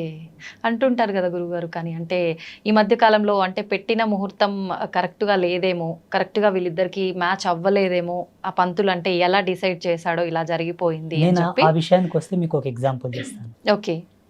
సీతారాములు నడయాడిన కాలం ఆ కాలం ధర్మవంతంగా ఉండేనా? ఇప్పుడు ఈ కాలం ధర్మవంతంగా ఉందా? ఆ కాలమే ధర్మం. ఆ కాలంలో ధర్మం సమున్నతంగా ఉంది. అవును. ఎందుకంటే శ్రీరామచంద్ర ప్రభుల వారు పుట్టినప్పటి నుంచి వారి అవతార సమాప్తి అయ్యే వరకు కూడా ధర్మం సమున్నతంగా ఉన్నదని చెప్పి మన గ్రంథాల ఆధారంగా చెప్పబడి ఉన్నాయి. ఎంతో మంది ఋషులు కూడా చెప్పారు. అవును. శ్రీరామచంద్ర ప్రభుల వారి యొక్క ముహూర్తం ఎవరు పెట్టారు? పెళ్లికి ఎవరు నిశ్చయం చేశారు? రాముడు పెళ్ళైన తర్వాత వనవాసానికి వెళ్ళిపోవాల్సి వచ్చింది. ఎన్ని కష్టాలు పడ్డారు. సరే, మళ్ళీ రాజ్యంకి వచ్చిన తర్వాత కూడా మళ్ళీ సీతా వియోగం ఏర్పడుతుంది. సీత కలిసిన తర్వాత ఆమె భూమిలోకి వెళ్ళడం, ఈయన అవతార సమాప్తి చేసుకోవడం. వాళ్ళు ఎక్కడ సుఖపడ్డారు? పోనీ పాండవులు కష్టపడ్డారు కదా. పోనీ శ్రీకృష్ణుడు కూడా కష్టపడ్డాడు కదా. పోనీ దేవేంద్రాదులు కూడా కష్టపడ్డారు కదా. ఇప్పుడున్న మానవుడు, ఇప్పుడు జీవించే మానవుడు దాని భూతద్దంలో ఎట్టి చూస్తున్నాడు ముహూర్తాన్ని. దాని యొక్క నిర్మాణం, దాని యొక్క నిర్వాణం వేరు. ముహూర్తాన్ని తప్పకుండా మానవ జన్మ ఎత్తిన తర్వాత ప్రతి మానవుడు ముహూర్త నిశ్చయంతోనే జీవితకాలం గడవాలి. ముహూర్తానికి ఉండేటటువంటి మెయిన్ అర్థం ఏంటో తెలుసా? నీవు జీవించే జీవన విధానానికి సంబంధించినటువంటి ధర్మం, భౌగోళికంగా నువ్వు జీవిస్తున్న జీవ అవశేషాలకు సంబంధించినటువంటి సింక్, అది లింక్, అనుసంధానం అయ్యేటటువంటి శుభముహూర్తం. అది నీ జీవితంలో ఒక సార్థకతను ప్రసాదించడానికి నిర్ణయం చేసిన ఒక టైం. దానివల్ల మన జీవితాలు నడవాలనుకోవడం అజ్ఞానం. మనం బ్రతకాలి, మనం జీవించాలి. ప్రతి దాంట్లో సహనం, ఓర్పు, నిగ్రహము, విచక్షణ రహితమైనటువంటి జీవితాలే కొనసాగుతున్నాయి తప్పిస్తే జ్ఞానవంతమైన జీవితాలు లేవు కదా సమాజంలో. అవును గురుగారు. అయితే గురుగారు, ఎక్కువగా భగవంతుడి ఆరాధనలో ఉన్న వాళ్ళకే కష్టాలు, ఇబ్బందులు ఎక్కువగా ఉంటుంటాయి అంటుంటారు. ఎగ్జాంపుల్కి తీసుకుంటే కూడా చాలామంది ఎక్కువగా దేవుడి పైన భక్తి ఎక్కువగా ఉండి ఎక్కువ పుణ్యక్షేత్రాలను దర్శించుకోవడానికి, దేవుడిని దర్శించుకోవడానికి వెళ్తూ ఉంటారు. అలా వెళ్ళే ఆ సమయంలో కొంతమంది ప్రమాదవశాత్తు ప్రాణాలు కూడా కోల్పోతూ ఉంటారు. దైవ దర్శనానికని వెళ్తుంటే ఎందుకు అలా జరుగుతుంది? వాళ్ళు చేసిన కర్మ ఫలాల ఆధారంగా అయి ఉంటుందా? మరి అలా ఉన్నప్పుడు భగవంతుని ఆరాధిస్తే మనం శరణు వేడుకుంటే ఎటువంటిదైనా ఆయన రక్షిస్తాడు అని అంటుంటారు. ఎందుకు వాళ్ళని భగవంతుడు రక్షించలేకపోతున్నాడు? భగవంతుడు వాళ్ళని రక్షించే పాత్రత లోపల ఎప్పుడు సంసిద్ధుడై ఉంటాడు. కాకపోతే భగవంతుని పాత్రత ఎంత సత్యమో కాపాడబడాలన్న నీ పాత్రత కూడా అంతే సత్యమై ఉండాలి. ఓకే. ఈరోజు ఐ డ్రీమ్స్ మీడియా వాళ్ళు నన్ను ఇక్కడ పిలిచారంటే ఏదో కొంతో నా లోపల నచ్చే పిలిచారు. అవును, స్వామీజీ ఇంతో అంతో చెప్తాడు మంచిగాని. భగవంతుడు నిన్ను అనుగ్రహించి కాపాడాలన్నప్పుడు నువ్వు అంత సత్యవంతుడు అయి కూడా ఉండాలి. ఓకే. బై బర్త్ నుంచి ఈ జన్మది సరిపోక పోయిన జన్మలో కూడా అంత పుణ్యకార్యములు, పుణ్య దీక్ష దక్షత నీలో ఉండాలి. మీ పితాపితరులు కూడా పుణ్యం చేసి ఉండాలి. ఇప్పుడు ఈ జన్మ ఇప్పుడే ఆకాశం నుంచి ఊడిపడ్డది కాదు. ఎన్ని సంవత్సరాల నుంచి, ఎన్ని లక్షల సంవత్సరాల నుంచి ఉండేటటువంటి ఆ జెనెటిక్ థియరీని బట్టి మనకి జన్మ వచ్చింది, ఆ DNA కాలం బట్టి. సో ఆ వంశవృక్షంలో చేసేటటువంటి పాప సంక్రమణ, పుణ్య సంక్రమణ వల్ల ఈ దేహం ఉంటుంది. ఈ దేహం పొందిన తర్వాత కూడా చేసేటటువంటి పాప సంక్రమణ, పుణ్య సంక్రమణ. అందుకు భగవంతుని చెంతన నువ్వు నిష్ణాతుడవై ఉండి, అర్హుడవై ఉంటే త్రుటికాలమునందే నేను తప్పించగలడు కదా. ఎంతమంది బ్రతుకుతుండలేరు ఇప్పుడు? ఎంతో మంది ఇప్పుడు కాపాడబడుతున్నారు, రక్షించబడుతున్నారు. వీళ్ళెందుకు రక్షించబడలేదంటే అందుకు భిన్నమైనటువంటి పాపమో కర్మనో ఏదో ఉండవచ్చు. అంత ఈజీగా మనం క్యాలిక్యులేట్ చేయడం కూడా ధర్మం కాదు. పూజలు చేసే వాళ్లకు కష్టాలు ఎందుకు వస్తాయంటే పూజలు చేయడం వల్ల కష్టాలు తీరుతాయనుకోవడం ఫస్ట్ అజ్ఞానం. ఎందుకు పూజలు చేస్తారంటే చెప్పన తల్లి, మనకు పితృపక్షం వస్తుంది ఇప్పుడు. పితృపక్షంలో మన హిందూ ధర్మం లోపల మన పెద్దలకు శ్రద్ధా తర్పణాలు వదులుతారు, పిండ ప్రదానాది కార్యక్రమాలు చేస్తుంటారు. ఆ పల్లెటూళ్ళలో వాళ్ళ ఫోటోలు పెట్టి వాళ్ళు తినే వాళ్ళకి ఇష్టమైన పదార్థాలు వండి పెట్టి పూజలు పునస్కారాలు చేసి దండం పెట్టుకుంటారు. ఎందుకోసం అంటే వాళ్ళు ఇచ్చినటువంటి దేహం ఇది, వాళ్ళ వంశంలో మనం పుట్టామని ఒక కృతజ్ఞత భావం. వాళ్ళకు ఒక మాసం ఏర్పాటు చేసి ఈ మాసంలో పితృదేవతలను కొలవాలని ఆ మాసాన్ని డిసైడ్ చేసి పితృపక్షంలో పితృదేవతలకు పూజలు చేయాలని ఒక రూల్ ఇచ్చారు మన ధర్మంలో. ఈ జన్మనిచ్చినందుకు వాళ్ళకు మొక్కుతున్నాం మనము. వాళ్లకు మనకు ఇంతటి అందమైన ప్రపంచాన్ని భగవంతుడు ఇచ్చాడు కదా, మరి భగవంతునికి ఏమి ఇవ్వాలి మనం? అందుకే ఈ పూజలు. నిన్నిచ్చినందుకు, ఈ ప్రకృతిని ఇచ్చినందుకు, నీకు ఇంతటి అందమైన ప్రపంచాన్ని సృష్టించినందుకు భగవంతునికి నువ్వు ఇంత కృతజ్ఞత భావంతో పూజ. అంతేగాని నువ్వేదో ఇస్తే ఆయన నీ కోరికలు తీర్స్తాడనుకోవడం కరెక్ట్ కాదు. చూడమ్మ, వేదాంత ధర్మంలో ఎప్పుడు కూడా వేద ధర్మం ప్రకారంగా, శాస్త్ర ప్రమాణం ప్రకారంగా పూజలు చేస్తే కష్టాలు నెరవేరుతాయని లేదు. కానీ ఋషులు మనసుల యొక్క కష్టాలు చూడలేపక, బాధలు చూడలేపక వాళ్ళు ధ్యానంలో కూర్చొని కొన్ని దర్శనాలు చేశారు. వ్రతాలు, నోములు, కొన్ని ప్రత్యేకమైన హోమములు, శాంతులు, కొన్ని యజ్ఞక్రతువులను దర్శించారు. వీటిని చేయండి, వీటి యొక్క మహితాత్మమైన శక్తి చేత భగవంతుడు ప్రసన్నమవుతాడు, మీ కష్టాలు తీరుతాయి అని ఒక ప్రమాణంగా చెప్పారు. కానీ అది కూడా దాని మీద ఎప్పుడు ఆధారపడి ఉండకు. నిన్ను నీవు నమ్ముకో, నీవు సత్యశీలుడవై మెలుగు, అప్పుడు అవి నీకు రిఫ్లెక్ట్ అవుతాయి, నీకు రిప్లై ఇస్తాయని కూడా చెప్పారు. మళ్ళీ వెనుకనే ఇలా చెబుతూనే ఇది కూడా చెప్పారు, ఏది అవసరమో అదే పాటిస్తున్నారు కంపల్సరీ. ఇప్పుడు ఒక కంపెనీ యాజమాన్యం దగ్గరికి వెళ్ళి అయ్యా నాకు ఉద్యోగం ఇవ్వండి అంటే నీ అర్హత ఏముంది నాయన అని అడుగుతారు. నేను పలానా డిగ్రీ చేశానండి, పలానా పీజీ చేశానంటే నీ చదువుకు, నీ ర్యాంకు తగ్గట్ల నీకు ఉద్యోగం ఇస్తారు. నిన్ను ఏ సీట్లో కూర్చోబెట్టాలి, ఎక్కడ కూర్చోబెట్టాలో వాళ్ళు డిసైడ్ చేస్తారు. భగవంతుడు కూడా ప్రకృతి ఆధారంగా మనం జీవించే జీవన విధానాలను బట్టి, మనం నడిచే నడవడికను బట్టి మనకు కొన్ని మార్కులు వేస్తాడు. ఆ మార్కులను బట్టి మన జీవితం డిక్లేర్ అవుతుంది. మనకు వచ్చేటటువంటి కష్టాలు, బాధలు, ఇబ్బందులు, భోగభాగ్యాబ్ది సంప్రాప్తములన్నీ కూడా మన జీవించే జీవన విధానం బట్టి వస్తాయి. మా పెద్దలు ఏమనేవాళ్ళు తెలుసా పల్లెటూళ్ళలో, అమ్మా ఏం లేదు నాయన, ఎవరు ఏది నాటుతారో అదే కోసుకొని తింటారు. ఓకే. ఏది నాటుతారో అదే కోసుకొని తింటారు, అందుకు మిన్న ఏదీ లేదు. నువ్వు మంచి చేస్తావా చేస్తే. మంచే వస్తుంది, ఉమ్, చెడు చేస్తావా చెడే వస్తుంది, అది ఎన్నటికి తప్పదు అనేవాళ్ళు మా పెద్ద మనుషులు. ఉమ్, ఓకే. వాళ్ళేం సిద్ధాంతులు కాదు, పండితులు కాదు. మళ్ళా ఆ, ఇంకొక మాట అనేవాళ్ళు, ఈ జన్మ ఈ కాలం అంతా ఒక అద్దం లాంటిది నాయన. ఉమ్, అద్దం ముందరకు పోయి నువ్వు ఏ చేష్టలు చేస్తే నీకు అదే ఎట్లా రిప్లై ఇస్తుందో, ఈ ప్రకృతి కూడా అంతే, నువ్వు ఏం చేస్తావో అది రాసుకుంటుంది, అదే దొబ్బుతుంది మళ్ళీ నీ మీదకి అని చెప్పారు. ఓకే. నిజంగా చాలా బాగా చెప్పారు గురువుగారు.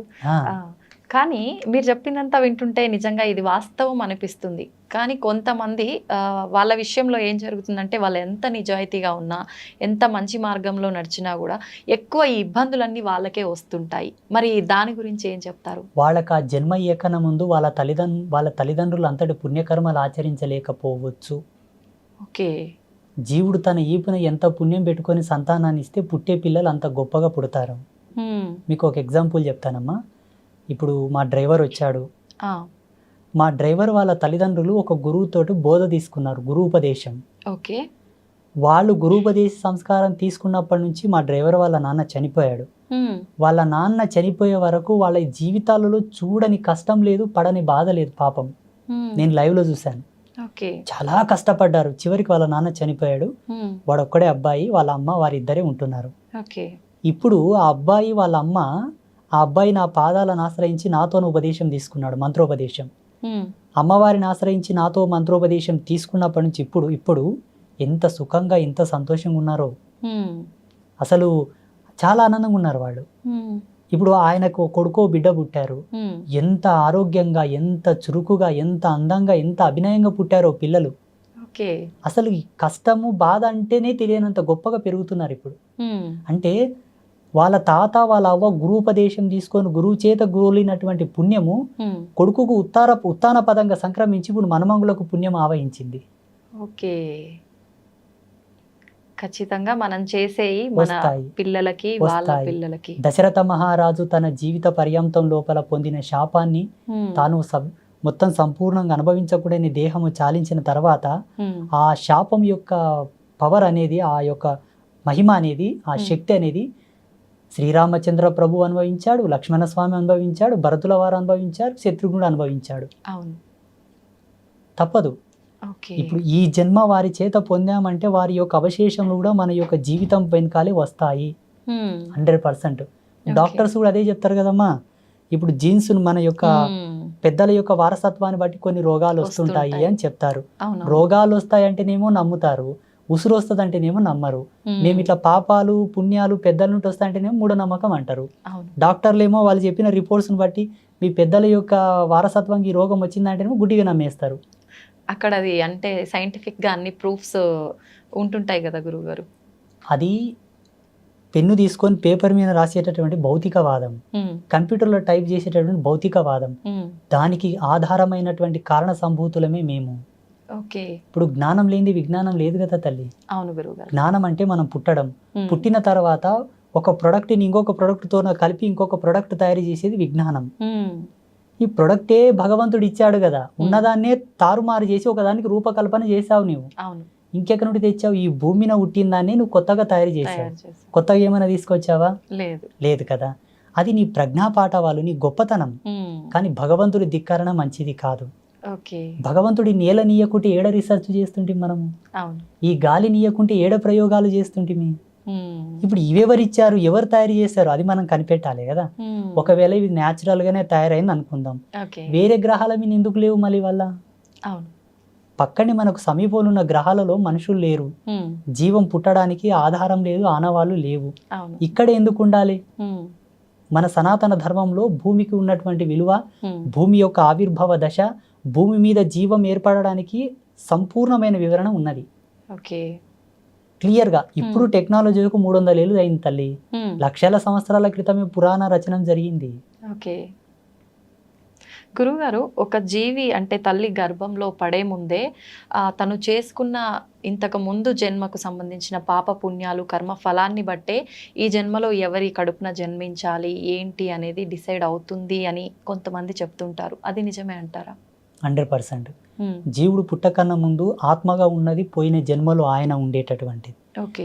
దేహంగా ఉండేది తండ్రి కడుపులో తాను ఒక విత్తనంగా ఉండేది.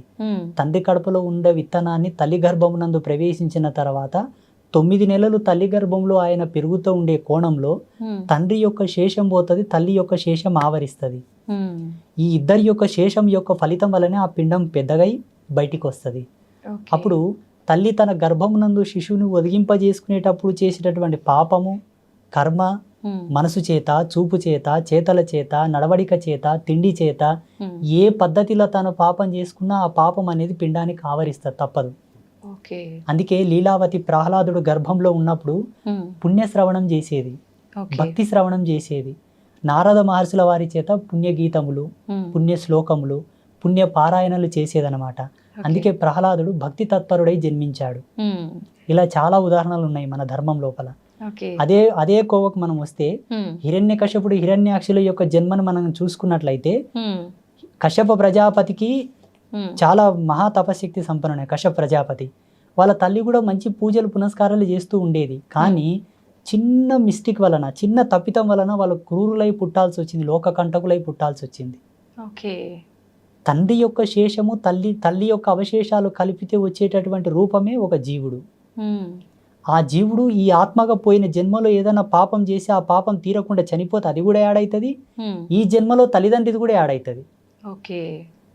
అందుకే ఎన్నాళ్ళు బ్రతికినా ధర్మంగా బతుకు, పుణ్యాత్ముడు బతుకు. ఎందుకంటే ప్రపంచం చాలా భయానకంగా ఉన్నది.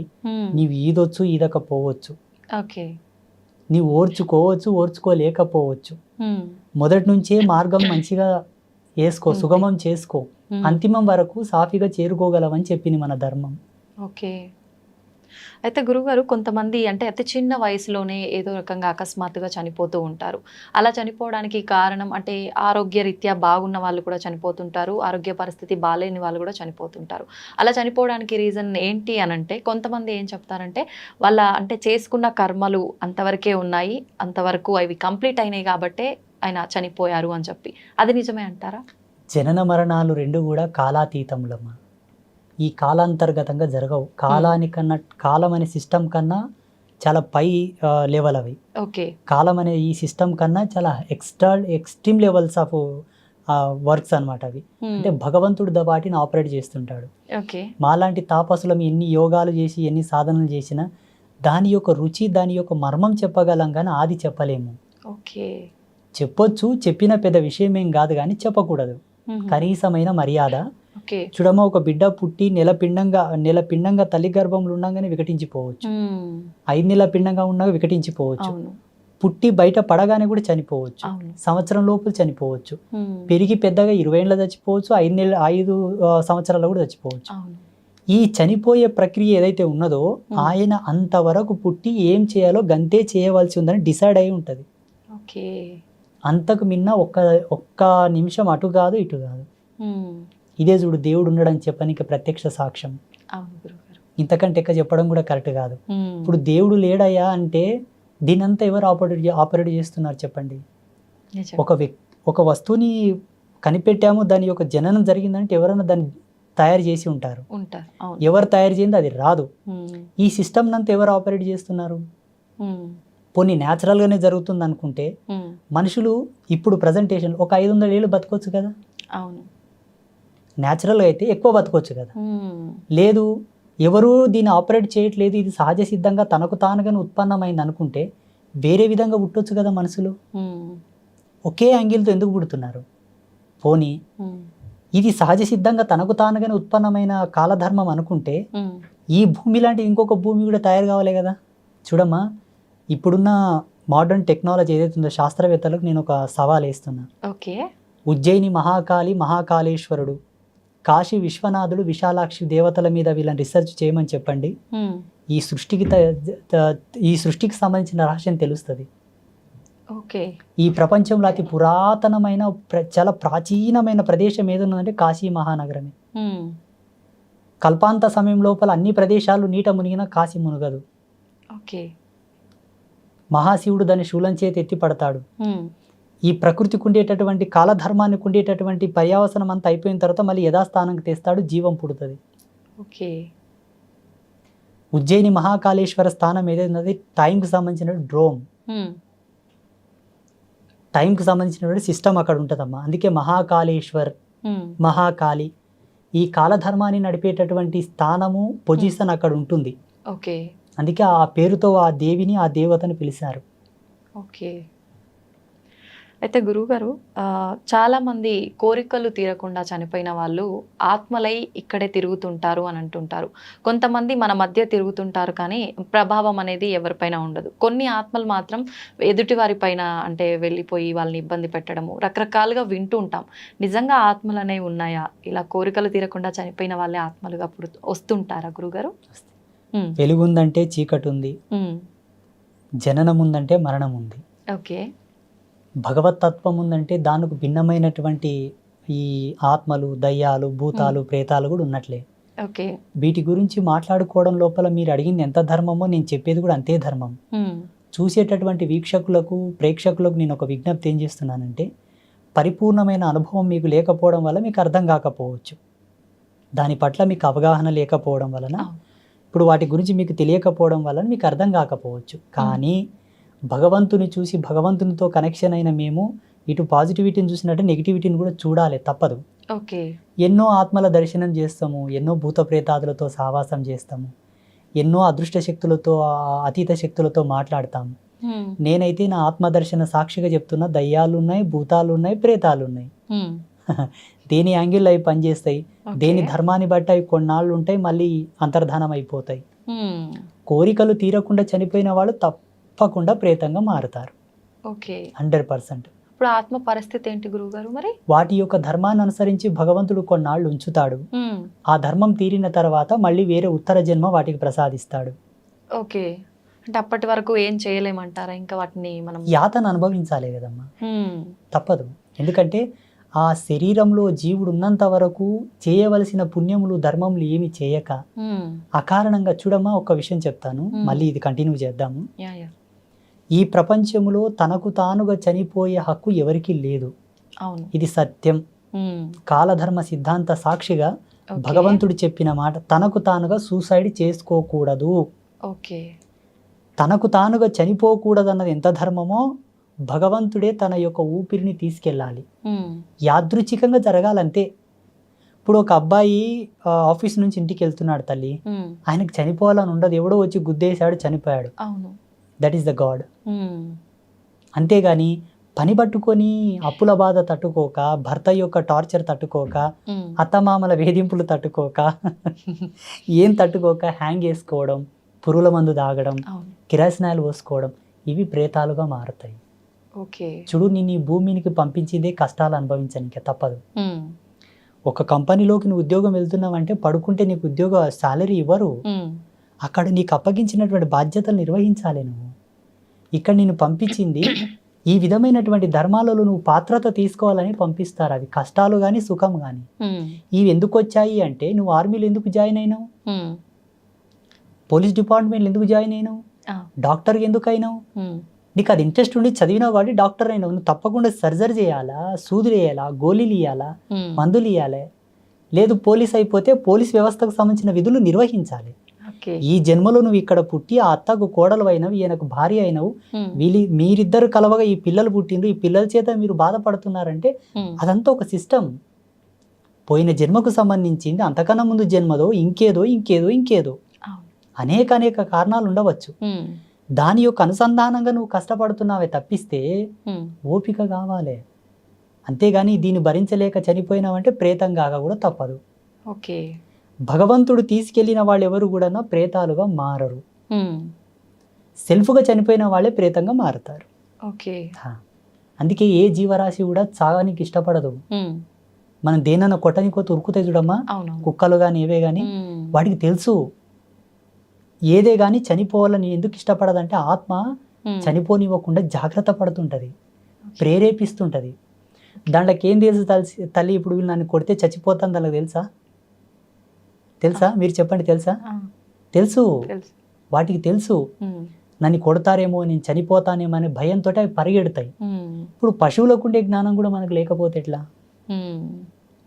ఒక ఎద్దు మీద మెడ మీద కాడి పెట్టి వ్యవసాయం చేస్తారు తల్లి రైతులు.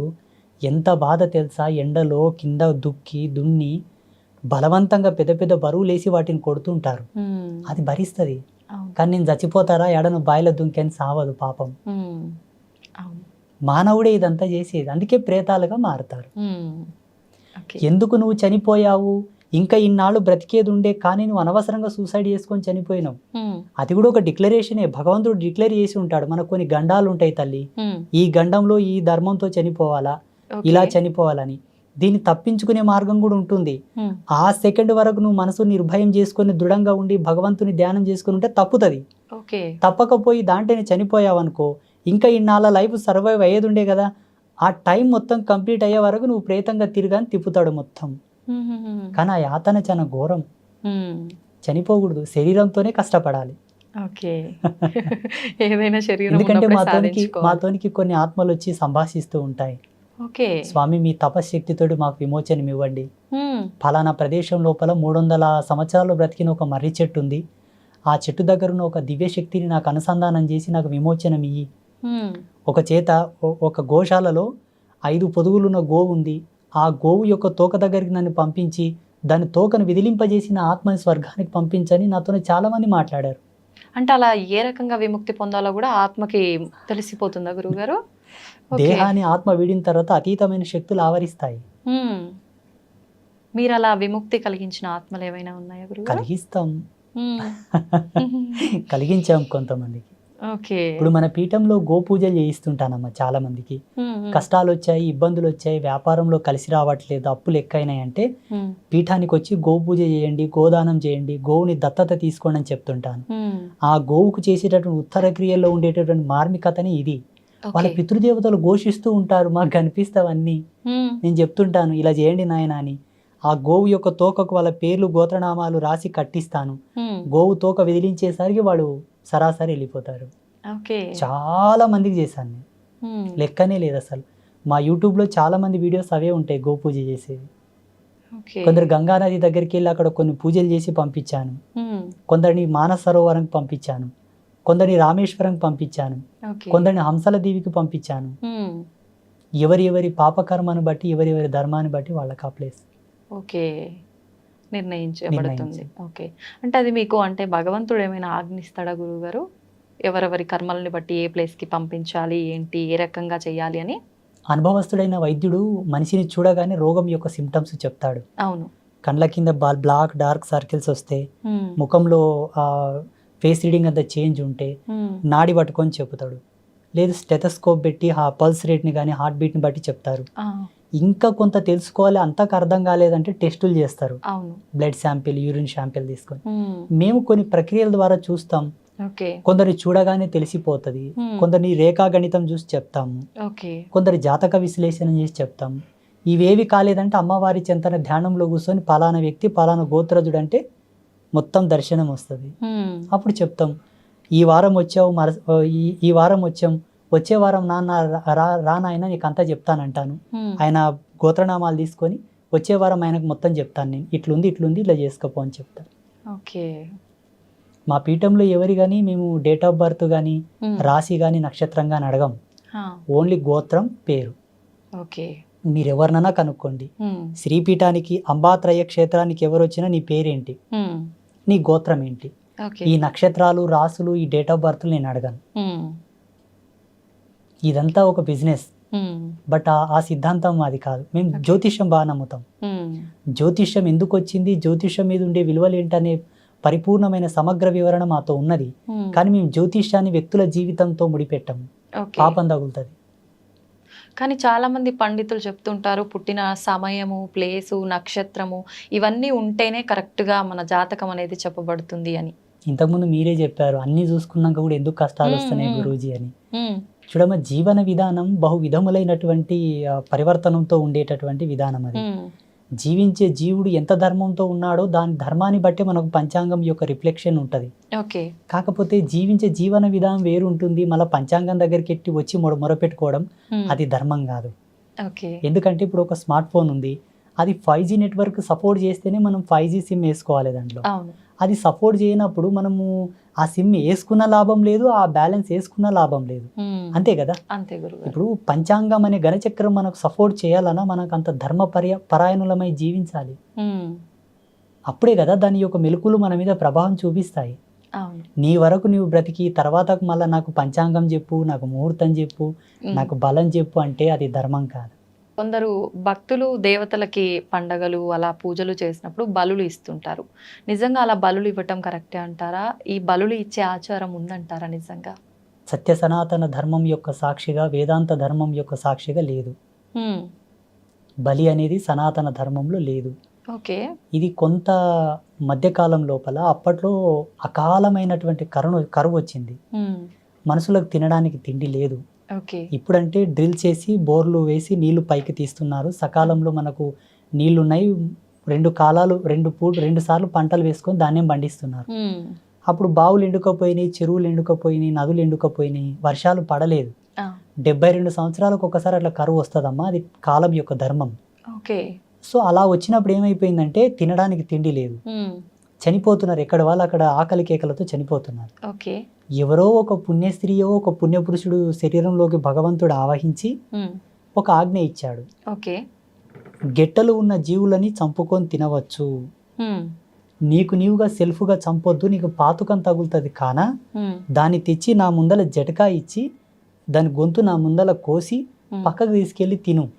కొంతకాలమే, కొన్నాళ్ళకు వర్షాలు పడతాయి, మళ్ళీ పుష్కలంగా నీళ్లు నిండుతాయి, యథాతథంగా వ్యవసాయం చేసుకొని కాసిన పండ్లను, కాయలను, దుంపలను, ధాన్యపు రాసులను పండించుకొని తిను, వీటిని పక్కకు పెట్టని చెప్పారు. అలా జరిగింది. అక్కడి నుంచి మొదలైంది ఇది. అలా కొనసాగినటువంటి ఈ ఆచారము, దేవుళ్ళ ముందల జటకా చూపించి కోసుకొని తినే ఆచారము పోను పోను మానవుడికి రుచిగా మారి కంటిన్యూ చేశారు దాన్ని. ఒక 3 generations వెళ్ళిన తర్వాత ఏం మొదలు పెట్టారంటే, మా తాతలు ఇలాగే చేశారండి, మా తాతలు ఇట్లే కోసుకొని తిన్నారు, అమ్మవారికి ఇట్లే కోయమన్నారు, ఇంకోస్తున్నారు. ఇది మా వంశపారంపర్యంగా వస్తున్న ఆచారం. ఇప్పుడు బంద్ చేయండి నాయన, వద్దు అది తప్పన్నా, అయ్యో వీటిని మేము అమ్మవారికి బలి ఇవ్వకపోతే మళ్ళీ ఏమైనా అవుతుందేమో, మాకేమైనా కీడు జరుగుతుందో, అదొక అపోహ. వాస్తవం చెప్పాలంటే ఈ భూప్రపంచంలో 2 ధర్మాలు ఉన్నాయి తల్లి. ఒకటి సాధు జన్మ, ఒకటి క్రూర జన్మ. మనిషి క్రూర జన్మనా సాధు జన్మనా? క్రూరనే గురువుగారు. మనిషి క్రూరుడేనా? అయితే తినవచ్చు. అంటే మాంసాహారం జంతువుల్ని బలిచ్చి తీసుకొని తింటున్నారంటే క్రూరులు అన్నట్టే కదా గురు. ఇప్పుడు జంతువులు, ఇప్పుడు ప్రతి మానవుడు నేను క్రూరుణ్ణి అని ఒప్పుకుంటే మాంసం తినొచ్చు తల్లి. లేదు నేను క్రూరుని కాను, నేను సాధువుని. సాధువుని అంటే మాలాగా కాదు. సాధుత్వం అంటే అర్థం ఏంటంటే ఎవరిని హింసించక, ఎవరిని బాధ పెట్టక, ఎవరి జోలికి వెళ్లకుండా తనకు తానుగా ధర్మంగా బ్రతికే ప్రతి జీవిని సాధువుతో పోల్చవచ్చు. ఇప్పుడు సోకాళ్ళు సాధువు అంటే మమ్మల్ని అనుకుంటుంటారు. నో, సాధుత్వం అనేది అది కానే కాదు. క్రూరత్వం, సాధుత్వం రెండే. క్రూరత్వం ఏంటంటే ఇప్పుడు సింహం ఉంది తల్లి, తన ఆకలే ప్రధానం. అది జింక పిల్లనా, జింకనా, కుంటిదా, గుడ్డిదా, దానికి సంబంధం లేదు. అది నిద్రపోతుందా, పడుకున్నదా, ఏం చేస్తుందో సంబంధం లేదు. వెళ్ళడం, చంపుకోవడం, తినడం, పడుకోవడం. ఇది క్రూర జన్మలకు ఉండేటటువంటి విలువలు. ఇప్పుడు ప్రస్తుత సమాజంలో తన కడుపు కోసం, తన ఫ్యామిలీని మంచిగా సుఖ సంతోషాలతో చూసుకోవడం కొరకు అందరినీ చంపుతాం, పొడుస్తాం, అన్ని ఆకృత్యాలు చేసి మళ్ళీ నా ఇంటికి వస్తామంటే క్రూర జన్మలే. అంతే కదా. ఇప్పుడు మనిషి జన్మకు ఒక ధర్మం ఉంది తల్లి. ఎన్నాళ్ళు బ్రతికినా చలిచీమకైనను అపాయం తలపెట్టకుండా బ్రతుకు, అప్పుడు ఉత్తముడవై బాసిల్లేదవుగా కానీ మనకు శాస్త్రాలు చెబుతా ఉన్నాయి. అట్లాంటప్పుడు సమాజంలో వ్యాపార ధోరణిలో కొందరిని మోసం చేయాల్సి వస్తుంది కదా స్వామీజీ అనుకోవచ్చు. వ్యాపారంలో ఒక 10 రూపాయల ప్రోడక్ట్ని 15 రూపాయలకు అమ్మాలి, అప్పుడే లాభాలు వస్తాయి, వ్యాపారం ఇంకొంత విస్తరణ జరుగుతుంది, 10 మందికి ఉపాధి ఇస్తాం, మీరు కూడా కొంత సుఖ సంతోషాలతో జీవిస్తారు. ఆడ కౌంటర్ మీద కూర్చున్నందుకు వాళ్ళకు కూడా 10 రూపాయల కూలి వస్తుంది. దీనికి ధర్మం ఎప్పుడు నిషిద్ధం చెప్పలే, అది జీవన భృతి. మేకను కోయడం, గొర్రెను కోయడం, కోడిని కోయడం, ఎద్దును కోయడం కాడ వచ్చింది పంచాయతీ. రెండవది ఈ వైన్స్ ఉన్నాయి కదా, మా మందు అమ్మే షాప్స్ ఉన్నాయి కదా, ఈడ వచ్చింది పంచాయతీ. మూడవది ఆడపిల్లల మీద అఘాయిత్యాలు చేస్తారు కదమ్మా, ఇది ఒక పెద్ద పంచాయతీ. అందుకే ధర్మం ఏం చెప్పిందంటే త్రిమాకారం వర్జయేద్ సాధు జన్మ పరిపూర్ణత. 3 మద్యము, మాంసము, మగువ. ఈ త్రిమకారాలను గనక వదిలివేస్తే జీవుడు తరించుట తథ్యము. అనగా కంప్లీట్గా నాన్ వెజ్ బంద్ చేయాలి, కంప్లీట్గా ఆల్కహాల్ బంద్ చేయాలి, తనకు వయసు వచ్చి పెళ్లి చేసుకున్న తర్వాత తన భార్యతో తప్పిస్తే అన్య స్త్రీలను మాతృభావంతో చూడు, అప్పుడు నీ జన్మ తరిస్తావు. అలా పాటించిన ఆ ధర్మం చేత నువ్వు పిల్లల్ని కంటే వాళ్ళు పుణ్యాత్ములై పుడతారు, వాళ్ళకు రోగాలు రావు, వాళ్ళకి ఏ గండాలు గణింత్రాలు రావు, వాళ్ళు పుణ్యాత్ములై పుడతారు. ఇప్పుడు ఎంతమంది చేస్తున్నారు, ఎంతమంది పుడుతున్నారో మీరు ఆలోచించాలి. ఇంకా ఇది ఇప్పుడు కాదు, శాస్త్ర వాంగ్మూలం ఏర్పడ్డప్పటి నుంచే ఉంది మనకు, కొన్ని లక్షల సంవత్సరాల క్రితమే. అప్పుడున్న శాస్త్రం ఎవరు పాటిస్తున్నారు, ఇప్పుడు ఎందుకు ఇంత కర్మాత్ములై పుడుతున్నారు? మరి సబ్జెక్ట్ ఈజ్ అవాయిడ్ కంప్లీట్లా. అంటే సత్యాన్ని పక్కన పెట్టారు, అవాస్తవం తెచ్చి ముందల పెట్టారు ఇప్పుడు మార్కెట్లో. సోకాళ్ళు సిద్ధాంతులు కూడా ఇప్పుడు మేము పంచమాకారాలు చేస్తాం అమ్మవారికి, పంచమకారాలతోనే మేము పూజ చేస్తామని ఈ మధ్యలో చాలా వీడియోస్ వచ్చినాయి మనకు. సిద్ధాంతులే, బ్రాహ్మిన్సే చాలా మంది. కానీ ఈ వాస్తవంగా ఋషి వాటి పంచమకారాలను ఎందుకోసం తీశాడన్న జ్ఞానం వాళ్ళకి ఇంకా తెలియదు. మైథున క్రియ, మాంసము, మద్యము, ముద్ర, ఈ పంచమకారాలతోనే మేము సాధన చేస్తామని చెప్తున్నారు ఈ మధ్యలో వీడియోల్లో. వాటి యొక్క ప్రతిపాదన ఎందుకు చేశాడు ఋషి అనే జ్ఞానం వాళ్ళకి కనీసం కూడా లేదు ఇప్పుడు. ఇలా ఉంది ఇప్పుడు. సిద్ధాంతులు కెమెరాల ముందు చెప్పిన తర్వాత సామాన్యుల పరిస్థితి ఏంటి? భగవద్గీతలో కృష్ణ పరమాత్మ చెప్పాడు, ఉత్తముడు దేనిని ఆచరిస్తాడో ఇతరులు కూడా దాన్ని ఆచరిస్తారని. ఇక్కడ జనాలది ఏం తప్పు లేదు తల్లి, పెద్దలది తప్పు అంతా. నాలాంటి స్వామీజీలది, పండితులది. అంటే వాళ్ళు కూడా చెప్తుంటారు కదా గురువుగారు, మేము ఎంచుకున్న మార్గంలో మాకు నేర్పిన గురువులు ఈ ప్రకారంగానే నేర్పారు అని కొంతమంది చెప్తూ ఉన్నారు కదా. అలా నిజంగా ఏ శాస్త్రంలో అయినా ఉంటుందా అలాంటి విద్య? లేదు. నేను ఒక ఎగ్జాంపుల్ చెప్తానమ్మా. పంచమాకారాలో ఒకటి ఏంటంటే మైథున క్రియ. ఈ మైథున క్రియని వీళ్ళేమనుకుంటున్నారంటే ఒక స్త్రీని దేవత ముందల పెట్టుకొని సంభోగించి సాధన చేస్తే మాకు పవర్స్ వస్తాయి అనుకుంటారు. కానీ ఏ ధర్మం లేకుండా అకారణంగా ఒక స్త్రీని తాకకూడదట. మళ్ళీ ఇదే ధర్మం ఇంత నియమం చెప్పింది, ఇలా ఎలా చెప్తుంది చెప్పండి? ఎత్ర నార్యస్తు పూజంతే రమంతే తత్ర దేవత అని ఇదే ధర్మం చెప్పింది. ప్రతి స్త్రీని మాతృభావంతో చూడమని ఇదే ధర్మం చెప్పింది. ఇంతటి ఆకృత్యానికి అఘాయిత్యానికి ధర్మం ఆజ్యం పోయదు. ఇక్కడ మైథున క్రియ అంటే జ్ఞానార్థం, భావార్థం, తత్వార్థం ఏంటంటే జీవుడు కుండలియందు మైథునం చేయాలి, అంతర్ముఖులై, బహిర్ముఖంగా కాదు. అంతర్ముఖ మైథున క్రియ అనగా మూలాధార చక్రమునందు స్రవించేటటువంటి జీవుడిని శాస్త్రారమునందు కలుపుటయే మైథునము. ఇదంతా కూడా కుండలిని సాధన. ఈ పంచమకారాలు, ఈ త్రిమకారాలు అన్ని కూడా కుండలిని సాధన. వ్యవహారంలో ఇప్పుడు అందరూ కుండలిని యోగా చేయలేరు కదా తల్లి, అందరికి సాధ్యం కాదు కదా. చేయలేని వాళ్ళకి ఏంది ఆల్టర్నేట్ అంటే వీటిని వదిలిపెట్టండి, మీరు చేసిన రిజల్టే పొందుతారు. అంతర్ముఖంగా మీరు ఇది రమించకపోయినా బహిరంగంగా వీటి జోళ్ళకి వెళ్ళకండి. మగవా సాంగత్యం వదిలేసి నీ సహధర్మచారిణితో సుఖపడుతూ అన్య స్త్రీలను గౌరవించు. మాంసం వదిలివేయి, అది పాపం. మద్యం వదిలివేయి, అది కర్మ. నీ ముద్రాలోలిత్వంతో జీవించే జీవనం భగవంతుడి యొక్క పాదాలకి అంకితం కావాలిగా, అన్య ప్రదేశంలో కాకూడదు.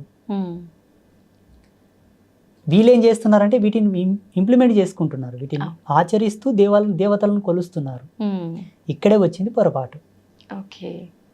ఇవన్నీ పాపాలైనప్పుడు భగవంతుడు వీటన్నిటిని ఆపే ప్రయత్నం ఎందుకు చేయట్లేదు అంటారు గురువుగారు? భగవంతుడి ఆజ్ఞ లేనిదే ఏదైనా జరగదు అంటుంటారు. ఇవన్నీ ఆయన ఆజ్ఞ లేనిదే జరుగుతుందంటారా? చూడమ్మా, భగవంతుడు ఈ వల్ల చూడడం అనేది నాకెందుకు మంచిది కాదు. దేవుని ఈ తుచ్చ సుఖములతో పోల్చడం ఏంటి చెప్పండి? దేవుడి వల్ల ఆపాలనా, ఆపకూడదా? ఈ వల్ల ఒక అతీతమైన శక్తి దేవుడు. ఈ వల్ల చూడాల్సిన అవసరం ఆయనకు లేదు.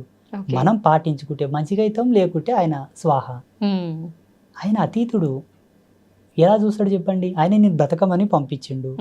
నువ్వు ధర్మంగా బ్రతికితే సుఖ సంతోషాలతో జీవిస్తావు, లేదు పాపంతో బ్రతుకుతా అంటేనేమో నీ కష్టాల్లో నువ్వు పోతావు. ఆయన వల్ల ఆపాలే, మమ్మల్ని బాగా చేయాలనేది ఏమి ఉండదు ఆయనతో. ఈ ప్రకృతిని కంట్రోల్ చేస్తాడు, నీకు అనుకూలంగా నడిపిస్తాడు, నిన్ను పుట్టిస్తాడు, నీకు ప్రాణం పోస్తాడు, నీకు అన్నీ సమకూరుస్తాడు. అప్పుడు ఎలా బ్రతుకుతావు, ఎలా జీవిస్తావు అది నీపైన ఆధారపడి ఉంటుంది. మళ్ళీ నీ వెనకాల పట్టుకొని నీవు ఇలా నడువు అలా నడవని నేను ఆపరేట్ చేయడం ఏంటి చెప్పండి? నాకు అర్థం కాదు.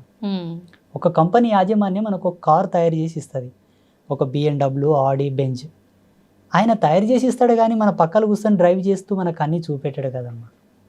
మనము దాని భద్రతా భావంతో నడుపుకొని అవును. ట్రాఫిక్ రూల్స్ పాటిస్తూ స్పీడ్ లిమిట్ కంట్రోల్లో నడుపుకుంటూ వెళ్తే గమ్యం చేరుకుంటాం. లేదు నేను 100 స్పీడ్ వెళ్ళాక 200 స్పీడ్ వెళ్తా బ్రేక్ ఏనంటే గుద్దుకుంటాం, పడతాం. అంతే. ఓకే. అయితే గురువుగారు, పుట్టుక మరణం రెండు సహజం, అవి భగవంతుడి చేతిలో ఉన్నప్పుడు కొంతమంది స్వామీజీలు చనిపోయిన వారిని బ్రతికిస్తాము, చనిపోయిన వారిని అంటే కాటిపైన ఉన్న వాళ్ళని కూడా లేపి మాట్లాడిచ్చాము, ఇలాంటివి చాలా చాలా చెప్తుంటారు. అది ఎంతవరకు సాధ్యం అంటారు? అవన్నీ నమ్మొచ్చు అంటారా? 100% నమ్మొచ్చు. ఇప్పుడు ఓకే. శాస్త్రవేత్తలు ల్యాబ్లలో చేస్తున్న పరిశోధనలు అవి ఇప్పుడు 2024 సంవత్సరంలో నాసా సైంటిస్టులు ఇప్పుడు దాని మీద పరిశోధన చేస్తున్నారు, చనిపోయిన వాళ్ళని బ్రతికించాలని. ఓకే. వాళ్ళు ప్రయత్నం చేసినా సక్సెస్ కాదు, నేను గ్యారెంటీ ఇస్తాను, అది సక్సెస్ కాదు. ఎందుకంటే భారతీయ వేద విజ్ఞానం మీద వాళ్ళు రీసెర్చ్ చేస్తే తప్పకుండా సక్సెస్ అవుతుంది. ఓకే. మన ధర్మంలో మృత సంజీవని విద్యనే ఉన్నది తల్లి. మృత సంజీవని, పరకాయ ప్రవేశ విద్య, ఓకే. అనిమాది అష్టసిద్ధులన్నీ కూడా దీనికి సంబంధించినవే. వాటి మీద వాళ్ళు రీసెర్చ్ చేయరు, మన సాధువులు చేస్తారు, మన గురువులు చేస్తారు కాబట్టి వాళ్ళకి పట్టుంది. ఓకే. ఎందుకు సమాజంలో దాన్ని ఇంప్లిమెంట్ చేయరంటే, ఒకవేళ వాళ్ళు గనక దీన్ని సమాజంలో ఇంప్లిమెంట్ చేస్తే దేశ ప్రధానమంత్రి బ్రతికేయమంటారు, స్వార్థం ఎక్కువైపోతుంది కదా. బిల్ గేట్స్ని బతికేయమంటారు. ఎంతో మంది ప్రపంచంలో గొప్ప గొప్ప వాళ్ళు, ముఖేష్ అంబానీ నన్ను ముందే బతికేయండి అని రిజర్వ్ చేస్తాడు. అందుకే వాటిని పుణ్యాత్ముల కొరకు ధారపోస్తారు. లోక కళ్యాణం కొరకు ఒక జీవుడు ఉత్థాన పథంలో బ్రతికి సాగించాలనుకున్న వాళ్ళని వాళ్ళు బతికిస్తారు. ఎలా? కొన్ని మెరేకల్స్ జరుగుతున్నాయి ఇప్పుడు హాస్పిటల్స్లో కూడా. డాక్టర్లు డిక్లేర్ చేస్తారు ఈయన ఎక్కువ కాలం బ్రతకడని, కానీ కొందరు బ్రతుకుతున్నారు. అవును. ఇంకొంతమంది చాలా డేంజరస్ యాక్సిడెంట్స్ అవుతాయి కానీ బ్రతుకుతారు. అది సంకల్ప పాత్రతతోటి కొంతమంది బ్రతికించేటటువంటి ఆశీర్వాదం. ఓకే. నేను చూసాను చాలా మందికి. మొన్న ఒక ఆయన వచ్చాడు నెల కింద కాకినాడ నుంచి, ఏవయ్యా నీకు యాక్సిడెంట్ జరిగిందా అంటే, అవును గురూజీ చాలా డేంజర్, నా కారు మొత్తం తునాతునకలు అయిపోయింది, నాకు మాత్రం ఏం కాలేదన్నాడు. చూడయ్యా, మీ తాత ముత్తాతలు ఎవరో గురుసేవ చేసేవాళ్ళు, ఆ గురు కృప నిన్ను కాపాడింది, ఇక్కడ పనిచేసింది అది. పుణ్యం తల్లి, ఎంతకైనా పుణ్యమే కావాలా. పుణ్యం ఉంటేనే పురుషార్థం, పురుషార్థం ఉంటేనే జీవితం. ఓకే. అయితే గురుగారు, ఇలా అంటే చనిపోయిన వాళ్ళని బ్రతికించడం అనేది సృష్టికి విరుద్ధం కాదంటారా? విరుద్ధమే, అందుకే చేయట్లేదు స్వామీజీలు. అంటే పుణ్యకార్యాల కోసం చెయ్యొచ్చు అన్నారు కదా, ఆయన వల్ల లోక కళ్యాణం జరుగుతుంది కాబట్టి. లోక కళ్యాణం మీన్స్ బ్రతికించడమే లోక కళ్యాణం, చంపడమే లోక వినాశనం. ఇప్పుడు గోవులను చంపుతున్నది ఎవరు? మానవులే కదా. అటువంటి వాళ్ళ కొరకు మేము ఏం చేస్తామో తెలుసా? ప్రతిరోజు సంకల్పం చేస్తాం పూజలో, సర్వే జనః సుఖినో భవంతు అనుకుంటేనే ఎవరు గోహింస చేస్తారో, ఎవరు స్త్రీని హింసిస్తారో, ఎవరు లోకంలో అసాంఘిక కార్యక్రమాలకు ఆజ్యం పోస్తుంటారో వాళ్ళందరూ కూడా వినాశనం చెందుగాక అని సంకల్పం చేస్తాం. ఓకే. మరి సాధువుల ధర్మం ఏంటంటారు? అలాంటి సాధువులు బాబాలు నిజంగా లోక కళ్యాణం కోసం ఈ రకంగా చేసే వాళ్ళు ఉన్నారా గురువుగారు? సన్యాసి తలుసుకుంటే ఈ ప్రపంచంలో సాధ్యం కానిదంటూ ఏదీ లేదు, ప్రపంచాలే మారిపోతాయి. ఈ భారతదేశం ఇంతమంది దాడి చేయంగా కూడా ఇంతగా నిలబడిందంటే సాధువుల యొక్క సంకల్ప శక్తి మాత్రమే. మరి అంత సంకల్ప శక్తి ఉన్నప్పుడు, ఇంతకు ముందు మనం చూసుకున్నాం కరోనా లాంటి మహమ్మారి వల్ల చాలా మంది ప్రాణాలు కోల్పోయారు, ఇలాంటివి రాకుండా ఎందుకు పోతున్నారంటారు గురుగారు? ప్రపంచం గురించి నాకు సంబంధం లేదు, ఇక్కడ మనం కూర్చున్నామంటే ఇదే మన ప్రపంచం. ఓకే. కెమెరామ్యాన్స్ ఇద్దరు, మీరు నేను, ఇది ప్రపంచం, వర్తమాన ప్రపంచం. బయటికి వెళ్తే భవిష్యత్ ప్రపంచం అవుతుంది. గడిచిపోయింది భూత ప్రపంచం. నేను ఇప్పుడు ఎవరెవరిని కలిసి వచ్చాను, ఎవరెవరితో మాట్లాడాను. అవును. ఇప్పుడు ఇక్కడ ఉన్నాం కాబట్టి భగవత్ సాక్షిగా నేను కొలిసి అమ్మ సాక్షిగా ఒక మాట చెప్తాను. 2020లో కరోనా వచ్చినప్పుడు నేను అమ్మవారితో 7 రోజులు అనుష్ఠానంలో కూర్చున్నాను. అమ్మా, నేను ఒక సన్యాసిగా, ఆ జన్మాంత బ్రహ్మచారిగా, ఈ జన్మను నాకు తల్లిదండ్రులు ఇచ్చి నీ పాదాలకు అంకితం చేశారు, నేను ఏం చేయగలను ఈ ప్రపంచం కొరకు, ఈ సమాజం కొరకు అని 7 రోజులు అనుష్ఠానంలో కూర్చుంటే అమ్మవారు ఒక దర్శనం ఇచ్చింది, ఒక మెసేజ్. ఓకే. మాకు ఆ ఇమేజెస్ వస్తుంటాయి, ఆ దర్శనాలు. వేపాకు చలువతో 7 రోజులు నాకు చలువ పెడితే నీకు ఒక ఆజ్ఞ ఇస్తాను అమ్మవారు చెప్పింది. వేప చెట్టులో 2 రకాలు ఉంటాయి తల్లి, ఆడవేప ఉంటుంది, మగవేప ఉంటుంది. మీకు తెలుసా? లేదు గురువు. వేప చెట్టు తెలుసు, ఆడవేప మగవేప 2 ఉంటాయి. ఓకే. నేను స్త్రీ దేవతను కానా, మగ వేపాకు తీసుకొచ్చి నాకు వేపాకు చలవబెట్టు. ఉమ్, అది కూడా పెళ్లి కాని అబ్బాయి, బ్రహ్మచారిగా ఉండే ఒక అబ్బాయి చేత వేపాకు తెచ్చి నాకు చలవబెట్టించు, ఉమ్, చలిమిడి నైవేద్యం పెట్టించు. 7 రోజుల తర్వాత నీకు ఆజ్ఞ ఇస్తా అన్నది అమ్మ. ఉమ్, 7 రోజులు చేశాము. 8వ రోజు అమ్మవారు ఏం చెప్పిందో తెలుసా నా ధ్యానంలో? ఇది బ్రహ్మరహస్యం, మీకు చెప్తున్నాను అడిగారు కాబట్టి. ఓకే. స్వామీజీలు ఏదైనా చేయొచ్చు కదా లోక కళ్యాణం కొరకు అని మీరు అడిగారు కదా, అవును నేను గురుగారు. చెప్తున్నాను. జ్ఞానం ఇలాగే ఉంటుంది, బాగా గుర్తుంచుకోండి. ఉమ్, వ్యక్తిగత సుఖాలకు మా తపస్సులు వాడం, ఓకే. ఒకరి కోసం మా తపస్సును దుర్వినియోగపరచుకోము. ఉమ్, ప్రపంచానికి పనికొచ్చేది ఉంటే, కరువు కాటకాలు వచ్చిన ఉంటే ఉమ్, చూపిస్తాం. ఓకే. అమ్మ ఏం చెప్పిందంటే, విశ్వమాత కళ్యాణము గావించు, ఉమ్, విశ్వ కళ్యాణం ఏర్పడుతుంది. ఓకే. విశ్వమాత ఎవరు? నువ్వే కదా తల్లి, జగదంబవు, నువ్వే విశ్వమాతవు, ఉమ్, నువ్వే సర్వశక్తివి కదా, నీ పెళ్ళే కదా మేము చేసాం మొన్న నన్ను అన్నాను. ఉమ్, చూడు నాన్న, ఎంత నా కళ్యాణం చేసినా అంతర్ముఖంతో సూక్ష్మ దృష్టితో చేశావు. ఉమ్, ఒక విగ్రహానికి నేను సూక్ష్మంలో ఉంటాను, ఉమ్, శరీరంతో కదిలే దేవతనైతే కాను కదా. అవును. శరీరంతో కదిలే ధర్మం, ఉమ్, నడిచే దైవం, మాంసనేత్రంలో ముద్దతో ఉండేటటువంటి విశ్వమాత ఉన్నది. ఉమ్, ఆ విశ్వమాతకు నువ్వు కళ్యాణం చేయి. నీలాక కదులుతుంటది, చూస్తుంటది, వింటుంటది, మాట్లాడుతుంటది. అంటే ఓకే. పలుకుతుంటది, మాట్లాడదు, పలుకుతుంటది. ఉమ్. ఆ విశ్వమాతకు కళ్యాణం చేయి, విశ్వ కళ్యాణం ఏర్పడుతుంది. ఇవన్నీ ఉంటే అప్పుడు మానవులు అవుతారు కానీ దేవతలు ఎలా అవుతారు గురువు? అదే అదే ఎవరు విశ్వమాత అని ఒకసారి బాగా తర్కం చేసుకుంటే 1:30 వరకు అందలేదు. 1:30 తర్వాత మళ్ళీ ఒక దర్శనం ఏమొచ్చిందంటే గోవు. విశ్వమాత అంటే గోవు. గోవుకు కళ్యాణం చేస్తే ఆ కళ్యాణం గడిచిన ఉత్తరక్షణమే అంతా ఆంక్షలు పోతాయి, అందరూ కలిసిమెలిసి తిరుగుతారు, కోవిడ్ అనేది వెళ్ళిపోతుందని ఒక దర్శనం వచ్చింది. నా తపస్సు, నా అనుష్ఠాన సత్యం చెప్తున్నాను చూడండి. మీరు అడిగారు కాబట్టి ఇంతవరకు ఎక్కడ రివీల్ చేయలే, ఫస్ట్ టైం మీ మీడియాలో చెప్తున్నాను నేను. 2021 సంవత్సరంలో ఆచార్యుల దగ్గరికి వెళ్ళాను. అయ్యా నాకు ఒక దర్శనం వచ్చింది, ఉడతా భక్తి, నేనేం పెద్ద ఉద్ధరణ చేసేవాడిని కాను, ఈ కోవిడ్ ఆంక్షలు పోయి అందరూ సుఖ సంతోషాలతో ఉండాలని నాకు ఒక దర్శనం వచ్చింది నా తపస్సులో. గోవుకు కళ్యాణం చేసి ఆ పుణ్యశక్తిని లోక కళ్యాణానికి ధారబోయాలనుకుంటున్నాను. నేనే కర్తను. నా గోశాలలో ఉండే గోవును, ఒక కోడెను రెడీ చేశాను. వాళ్ళ పేర్లు ఇవి, గణేషు, నందిని. వీళ్ళ పేరు మీద లగ్న ముహూర్తం పెట్టానని ముహూర్తం తీసుకొని పత్రికలు కొట్టించి పెద్ద పెద్ద వాళ్ళకందరూ పత్రికలు వించి ఎంతో మంది పీఠాధిపతులను పిలిపించి 7 అంతరాల పందిరి వేసి కన్యగా ఉన్న గోమాత, మళ్ళా కోడెలు వారిన తర్వాత గోవు కళ్యాణానికి పనికిరాదు. కన్యగా ఉన్న గోమాత, సంవత్సరం దాటిన గోమాత, సమకాలికమైన కోడే. వాటికి మన సనాతన ధర్మంలో చెప్పిన పద్ధతి ప్రకారంగానే కళ్యాణ తంతు చేయించి ఆ పందిరిలోనే సంకల్పం చేశాం పాలభాసలు ఆచార్యుల ముందల్ని. 2021 సంవత్సరంలో నేను ఒక సన్యాస ధర్మంలో ఉండి అంబాత్రయ క్షేత్రములు వేసిన ముగ్గురమ్మల సాక్షిగా నేను ఈ గో కళ్యాణం చేయుచున్నాను. వచ్చే సంవత్సరం వరకు కోవిడ్ ఆంక్షలు పోయి అంతా సస్యశ్యామలంగా జరగాలని సంకల్పం చేస్తే 2022 సంవత్సరం వరకు అన్నీ పోయాయి. 22లో చేశాము, 23లో చేశాము. ఈ 24వ సంవత్సరంలో రేపు వచ్చే 21వ తారీఖు రోజు కూడా మన పీఠంలో గో కళ్యాణం ఉంటుంది. అంటే అలా ప్రతి సంవత్సరం చేయాలా గురుగారు? అమ్మ ఆజ్ఞ. మీరు అడిగారు కదా లోక కళ్యాణం కొరకు ఏదన్నా చేయాలని, అది ఏ గో కళ్యాణం. విశ్వమాత కళ్యాణము, విశ్వ కళ్యాణ నాంది. 33 కోట్ల దేవతలు గోవులో వసించి ఉంటారు తల్లి. ఒకే కాలంలో, ఒకే ముహూర్తంలో, ఒకే పందిరి కింద 33 కోట్ల దేవతలకు పెళ్లి చేసినట్టు లెక్క. హిందూయిజంలో ఉండే ఆల్ గాడ్స్ యొక్క పెళ్లి ఒకే తను చూడాలనుకుంటే గో కళ్యాణం చూడాల. అది కూడా వైదిక ధర్మం పద్ధతిగా. కొన్ని దేవాలయాల్లో గో కళ్యాణం చేశారు, ముసలి ఆవులకు పెళ్లి చేసిండ్రు తల్లి. గోవు ఒక్కసారి సూడిద తప్పి ప్రసవించిందంటే పెళ్లి చేయరాదు, పాపం తగులుతుంది.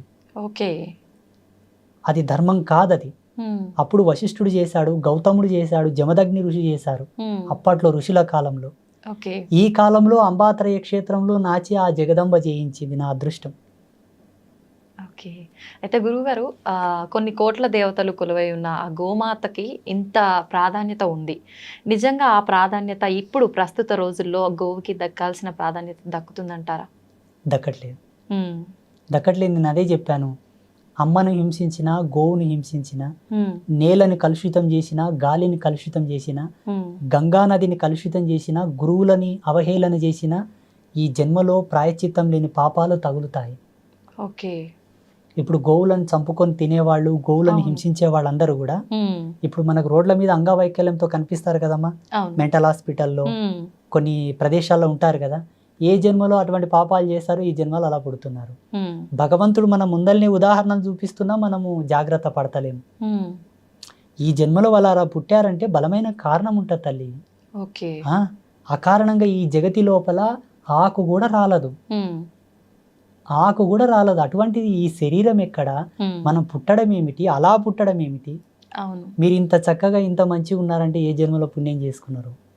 మీ పెద్దలు చేసిన పుణ్యమో మీ పుణ్యమో. ఓకే. అయితే గురువుగారు, పెద్దవాళ్ళు అనేసరికి నాకు ఒకటి గుర్తొచ్చింది. పెద్దవాళ్ళు చెప్తుంటారు, ఎన్ని పాపాలు చేసినా సరే ఏదో ఒక పుణ్యం కనుక మనం గట్టిగా చేసుకుంటే కనుక అన్నీ తొలగిపోతాయని. నిజమే అంటారా? 100%. ఆ పుణ్యం ఏంటో చెప్తాను. జన్మనిచ్చిన తల్లిదండ్రులను చేసుకున్న పుణ్యం 3 తరాల వరకు వస్తుంది, 3 generations వరకు వస్తుంది. చాలా పవర్ఫుల్. తల్లికి తండ్రికి ఇద్దరికి సేవ చేసి వాళ్ళు ఉన్నన్నాళ్ళు వాళ్ళు చనిపోయే వరకు నీ కడుపులో పుట్టిన పిల్లలు నువ్వు ఎంత ప్రేమగా చూస్తావో, నీకు జన్మనిచ్చిన వాళ్ళు కాబట్టి వాళ్ళని అంతే ప్రేమతో చూడగలిగి వాళ్ళకి ఏ కష్టం రాకుండా ఏ ఇబ్బంది రాకుండా వాళ్ళని చూసుకుంటే ఆ పుణ్యం ఎంత గండంలోనే నిన్ను కాపాడుతుంది. ఓకే. రణంలో పోయినా నీ అరికాలకు ముళ్ళు నాటనట్లా బయటకు వస్తావు. మా పెద్ద మనుషులు అంటారు మోటుగా వల్ల. మీకు ఇలాగే చెప్పాలి అంటే ప్రేక్షకులకు ఇలా చెప్పాలి కాబట్టి. గోవుని పూజించినా, గోవుని పోషించినా, గోవుకు భోజనం పెట్టినా సేమ్ పుణ్యం వస్తుంది. గురువులను సేవించుకున్నా, గురువులను గౌరవించినా, గురువులను ఆదరించినా అదే పుణ్యం వస్తుంది. గురువులు అంటే అందరు గురువులు గారమ్మా. కర్మరహితుడు, సంసారరహితుడు, సంసార త్యాగం చేసిన వాడు, సంకల్ప త్యాగం అనర్చిన వాడు శ్రేష్టమైన గురువు. ఓకే. పరిపూర్ణమైన జ్ఞానానికి సంబంధించిన వాడై ఉండాలి, విశ్లేషణాత్మకంగా జీవితం ఉండాలి, సర్వధర్మముల యందు అనురక్తి కలిగి ఉండాలి. ఆయన శ్రేష్టమైన గురువు. కాషాయం కండువ భుజమి వేసుకున్న వాళ్ళంతా గురువులు గారు. ఓకే. ఇది కూడా మరి అంటే ఇప్పుడు దొంగ స్వామీజీలు చాలా మంది ఎక్కువైపోయారు కదా గురువు గారు, అలాంటి వాళ్ళని మనం ఎలా గుర్తించవచ్చు అంటారు? ఈ జన్మలో కాషాయం కప్పుకొని మోసం చేస్తున్న వాళ్ళంతా మరో జన్మలో ఎలా పుడతారంటే మతిహీనులై పుడతారు, పిచ్చి పిచ్చి చేష్ట చేసే వాళ్ళు పుడతారు. వాళ్ళకు శాపం అది. ఎందుకంటే కాషాయం జ్ఞానం, జ్ఞానంతో వ్యాపారం చేస్తున్నావు కాబట్టి మరు జన్మలో జ్ఞానం లేకుండా, తన మీద తనకు సోయి లేకుండా. ఈ జన్మలో భగవంతుని కేంద్రకంగా, భగవంతుని ఒక వ్యాపార కేంద్రకంగా పెట్టుకొని దేవుని ముందల పెట్టి నువ్వు డబ్బులు సంపాదిస్తున్నావంటే మరు జన్మలో తినడానికే తిండి లేనటువంటి దేహి అనాల్సిన జన్మలు పుట్టాల్సి వస్తుంది. ఓకే. భగవంతుడు వ్యాపారం కాదు తల్లి. అసలు భగవంతుని మీద మనం అసలు భగవంతుని మీద వ్యాపారమే కరెక్ట్ కాదు. అది శాస్త్ర సిద్ధాంతాలను అమ్ముకోకూడదు, పంచాంగాన్ని అమ్ముకోకూడదు, మంత్రాలను అమ్ముకోకూడదు. ఇవన్నీ కూడా పరమ పవిత్రమైనటువంటి మంగళకారకములు ఇవన్నీ. వీటి మీద వ్యాపారాలు ఏంటి చెప్పండి, నాకు అర్థం కాదు. వీటి మీద వ్యాపారం చేస్తే ఎన్ని జన్మలకైనా ఉసురు పోదు. నీవు ఒక ముహూర్తం పెట్టించావు తల్లి, ఆయన పరవశించి నీకేమైనా పెట్టిపోతే ఆయన ఇష్టం, డిమాండ్ చేయకూడదు. ఓకే. నువ్వు ఒక మంత్రం ఇచ్చావు, ఆ మంత్రం కొన్నాళ్ళు ఆయన సాధన చేసిన తర్వాత మంచిగా అయ్యొచ్చిండు. గురువు గారు మీరు ఇచ్చిన మంత్రం వల్ల నాకు మంచి జరిగింది, గురుదక్షిణగా మీకు ఏమన్నా ఇచ్చుకుంటానని ఆయన ఇస్తే స్వీకరించు, తృప్తిపడు. డిమాండింగ్ వద్దు, ఆర్డర్ వద్దు. ఈ మంత్రానికి ఇంత ఫీజు, నేను పంచాంగం ఇప్పాలే, తెరవాలే, ముయ్యాలంటే ఇంత ఫీజు పెట్టాలి, ముందే అపాయింట్మెంట్ తీసుకోవాలి. ఇవన్నీ ఏంటంటే వాళ్ళు కోరి కోరి పాపం చేసుకుంటున్నారు. ఇవి ఎక్కడ ధర్మంలో లేవు. అప్పట్లో ద్రోణాచార్యులంతటి వారే కురు సామ్రాజ్యం దగ్గరికి వెళ్ళి దేహి అనాల్సి వచ్చింది. ఆయనకు రాని విద్యలు లేవమ్మా, ఆయనకు రాని విద్యలు లేవు, ఆయనకు తెలియని మర్మం లేదు. కానీ ఒక రాజ్య సంస్థానానికి వెళ్ళి నాకేమని ఇప్పించండి అయ్యా అని అడిగాడు. చాలా మంది ఋషులు అడిగారు అట్లా. ఎందుకంటే వాళ్ళకి చిటికేస్తే లక్ష్మి రాలేటటువంటి శక్తి సంపన్నులు వాళ్ళు. కానీ విద్యల చేత లక్ష్మిని అనుగ్రహింపమని కోరలే, మంత్రాలను వాడలే, విద్యను వాడలే, తపస్సును వాడలే, యాచించుకొని బ్రతికారు తప్పిస్తే మంత్రతంత్రాలతో వాళ్ళు వృత్తి సాగించలేదు.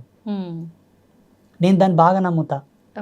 వేరే స్వామీజీలు, జ్యోతిషులు, సిద్ధాంతులు ఏంటో నాకు సంబంధం లేదు. కానీ నా కాషాయాన్ని, నా ధర్మాన్ని, నా మంత్రాన్ని నేను ఎప్పుడు డబ్బులకు వాడను. అంటే మీరు ఇప్పటి వరకు డబ్బు తీసుకొని చెప్పలేదా గురుగారు? అతోస్మి. నాకు ఆ మాట అంటేనే కంపరం వచ్చేస్తుంది.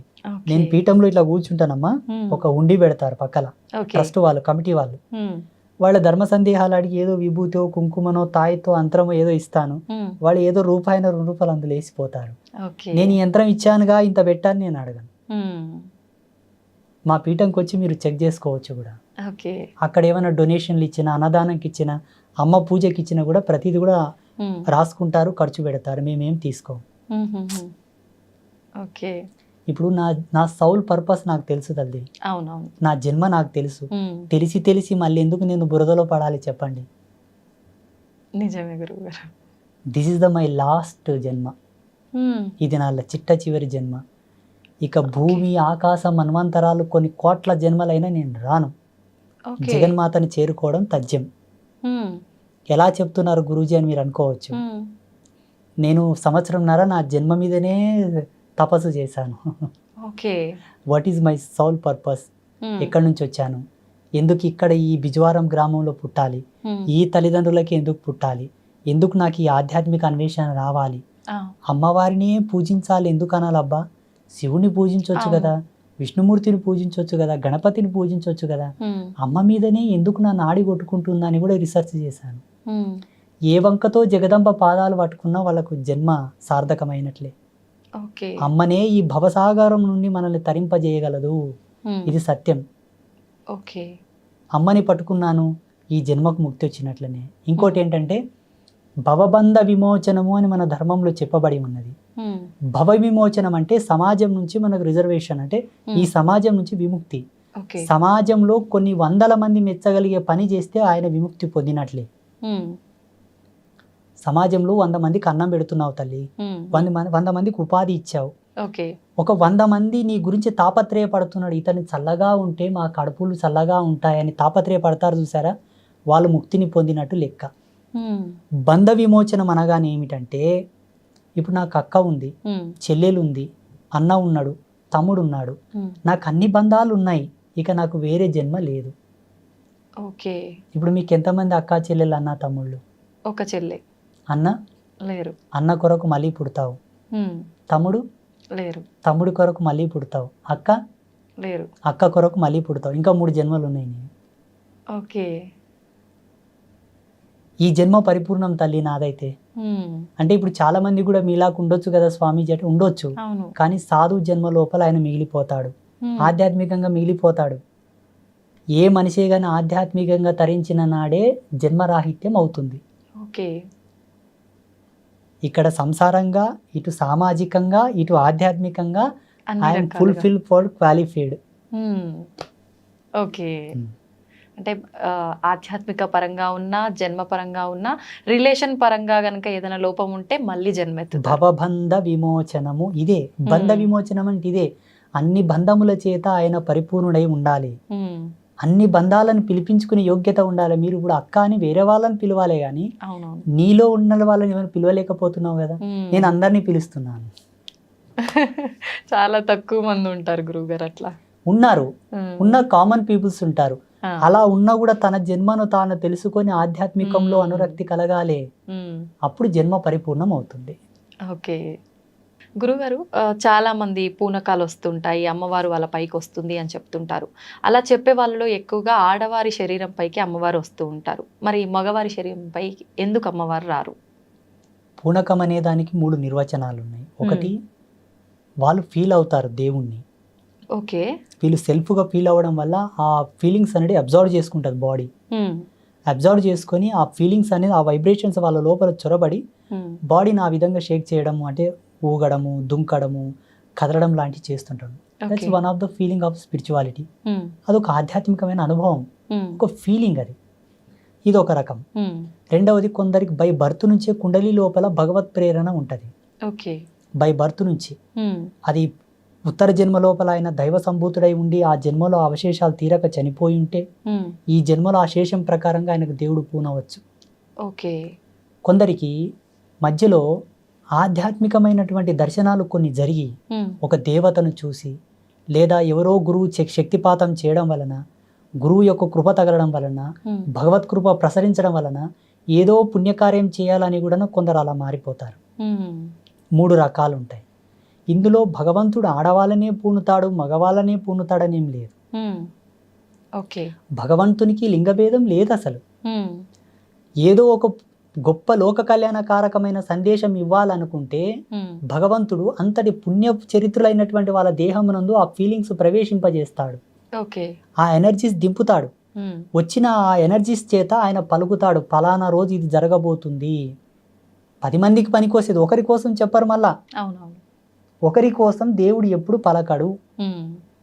లోక కళ్యాణమే భగవంతుడు అంటేనే జీవో జీవశ్య జీవనం. లోక కళ్యాణ కారకమే దైవత్వం. ఓకే.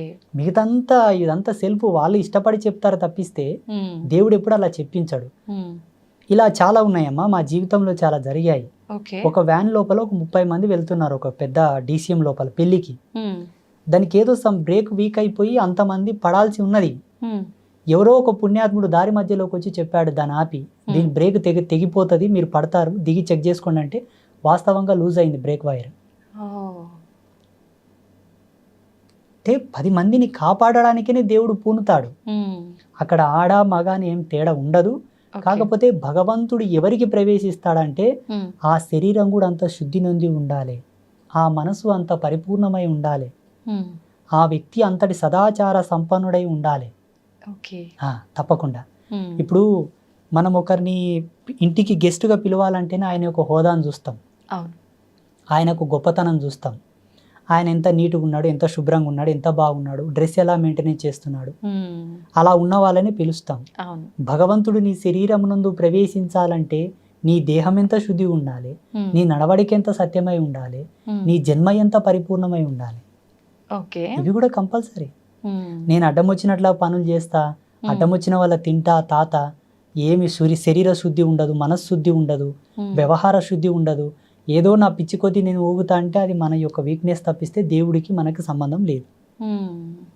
అయితే మనం విలేజెస్లో ఎక్కువగా చూస్తుంటాం గురుగారు, మీరు చెప్పినట్టుగా ఇట్లా శీఘం వచ్చింది, పూనకము, వాళ్ళు చెప్తూ ఉంటారు చాలా మందికి.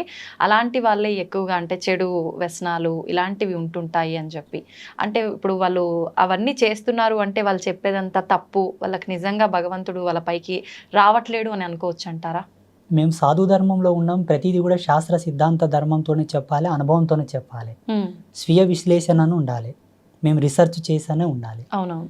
మా అవ్వ జోగిని, మాది 7 తరాల జోగిని వంశం, ఎల్లమ్మ తల్లి పూజారులు, మా తాత ముత్తాతల కానుంటి కూడా. సో మా అవ్వ ఏం చెప్పేదంటే, చూడు నాన్న, ఒక వ్యక్తి జోగినిగా మారాలంటే, ఒక స్త్రీ జోగినిగా మారాలంటే బై బర్త్ నుంచి ఆమెకు స్పిరిచువల్ ఫీలింగ్స్ ఉండాలి, పుట్టినప్పటి నుంచి ఆధ్యాత్మిక మెలకువలు ఉండాలి. దేవుడు, పూజలు, దేవుళ్ళకు మొక్కడం, దేవుళ్ళని చూస్తే ఏదో ఫీల్ అయిపోవడం, దేవుళ్ళని చూస్తే దేవుడే తనే దేవుడు అని ఫీల్ అయిపోవడం లాంటి సిమ్టమ్స్ ఉంటే ఈమె దేవతకు సంబంధించిన స్త్రీ, ఈమె సంసారానికి పనికిరాదు, పెళ్లి చేసిన భర్తను చేరదీయదు, పిల్లల్ని కనదు, వాళ్ళకి ఆ ఫీలింగ్సే ఉండవు అసలు. ఆ సిమ్టమ్స్ గుర్తుబట్టి వాళ్ళని దేవుడికి లగ్నం చేసి దేవత పేరు మీద పూజలు పునస్కారాలు చేస్తూ ఆ పుణ్యం 10 మందికి ధారబోయమని పెట్టేవాళ్ళు ఆమెని. ఇప్పటికి చాలా మంది సొసైటీలో ఉన్నారు సెక్సువల్ ఫీలింగ్స్ లేని వాళ్ళు, చాలా మంది ఉన్నారు ఇప్పటికీ. అప్పట్లో ఈ జన్మను వృధా కానివ్వకుండా, ఈ జన్మ వేస్ట్ కాకుండా కొన్ని తంతులు చేసేవాళ్ళు మన పెద్దలు. అందుకే చచ్చిపోతే కూడా పేగడుగుతాం, పేగడిగి మళ్ళీ పూలదండేసి బొట్టు పెట్టి కొన్ని సంస్కారాలు, కొన్ని తంతులు చేసిన తర్వాతనే బొందలు పెడతాం. చచ్చిన శవానికి కూడా సంస్కారం ఉంది మన ధర్మంలో. అట్లాంటప్పుడు నువ్వు పుట్టినవు, ఈ జన్మ వృధా కాకూడదు, ఊక ఉన్న జన్మ ప్రేత ఆవాహనం అవుతుందంట తల్లి.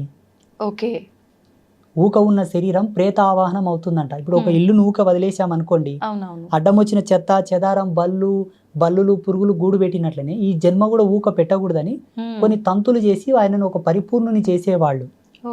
ఆడపిల్ల కానీ మగపిల్లాడు కానీ కత్తికి బాస్యం కట్టి పెళ్లి చేసి దేవుని పేరు మీద పెట్టేవాళ్ళు. తర్వాతకి ఎట్లయిపోయిందంటే, ఈమె ఊకుందని చెప్పి అధికార దాహం చేత ఆమె మీద లైంగికంగా దాడి చేయడం, డబ్బున్న వాళ్ళు, పలుకుబడి ఉన్నవాళ్ళు ఆమెను వాడుకోవడం, ఆమెను ఎటు కాకుండా రోగాల పాలు చేసేయడం.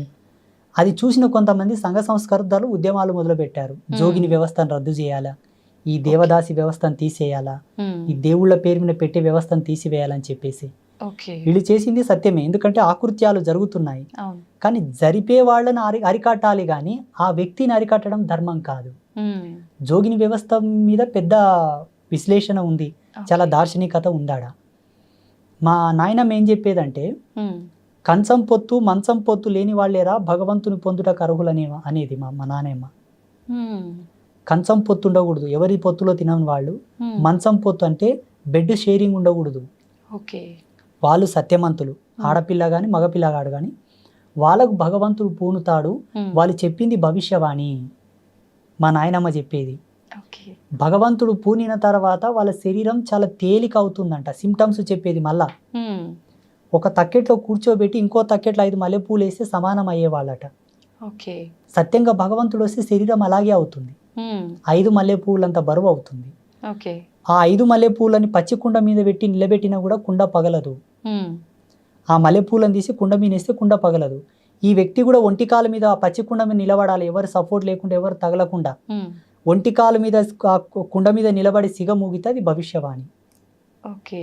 ఇప్పుడు దేవుడు తన లోపల ఉంటేనే కదమ్మా సత్యం ఉంటుంది, సత్యం ఉంటేనే కదా కుండ పగలదు. అవును. ఇవల్ల సిమ్టమ్స్ చెప్పేది మా నాయనమ్మ. నేను అప్పుడు అనుకునేవాడిని, ఈ కాలంలో ఎవరున్నారు ఇంత సత్యంగా? ఒకవేళ సిగం వచ్చిన వాళ్ళని తక్కెట్లో కూర్చోబెట్టి మల్లెపూలు వేసిన సమాంతరం అవుతారా? కారు.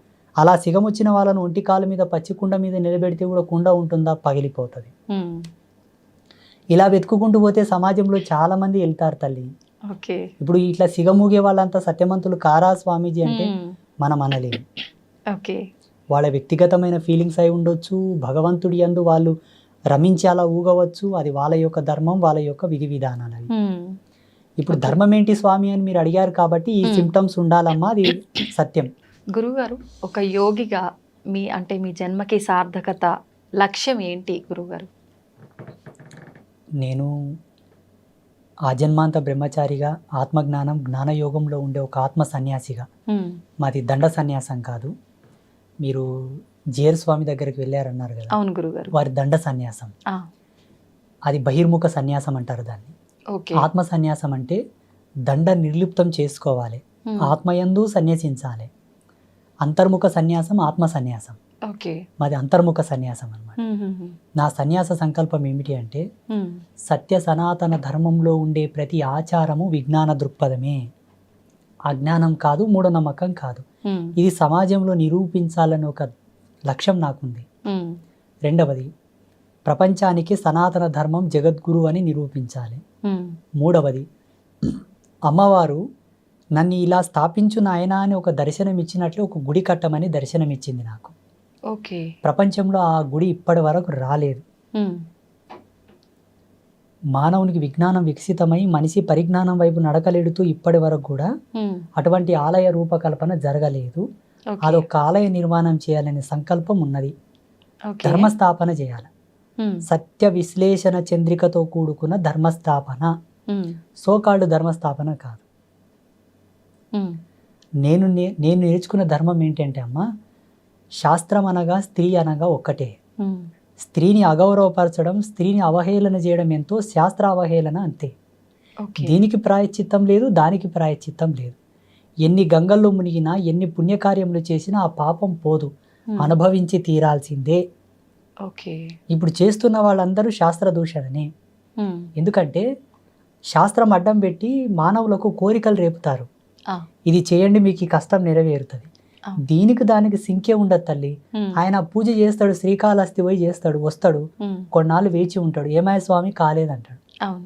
ఇప్పుడు ఈ మధ్యలో వీడియోలో కొన్ని మా పిల్లలు తీసుకొచ్చి చూపిస్తుంటారు, స్వామీజీ అని ఇంత మెరికల్ చేశాడు, ఇది సాధ్యమా అంటారు.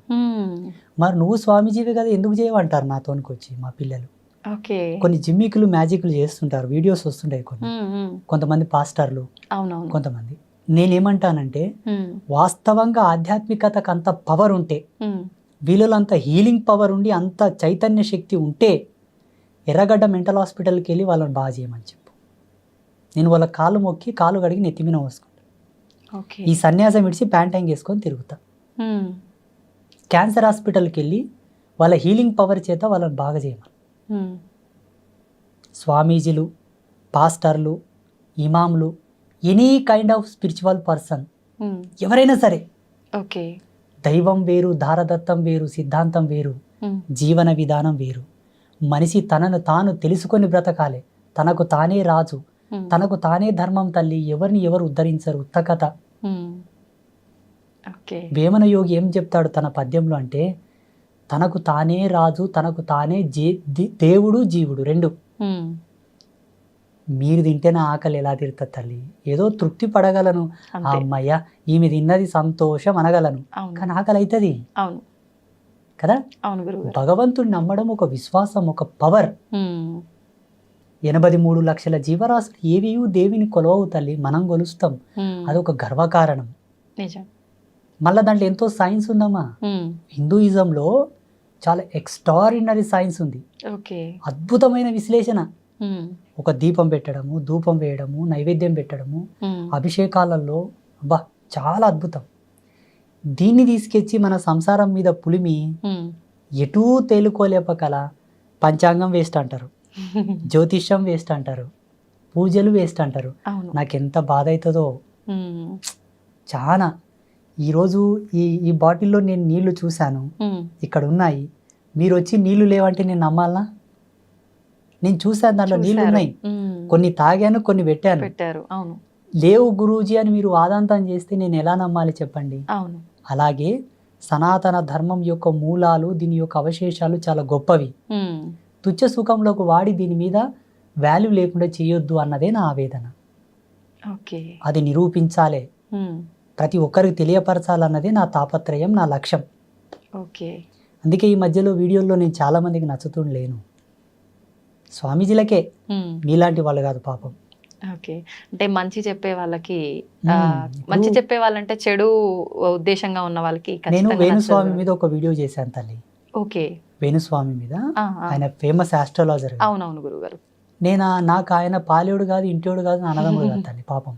వాళ్ళు బ్రాహ్మిన్స్, మేము వేరు. స్వామీజీనే మేము వేరు, మా ఇల్లు వేరు, వాళ్ళ ఇల్లు వేరు, వాళ్ళ ఊరు వేరు, మా ఊరు వేరు.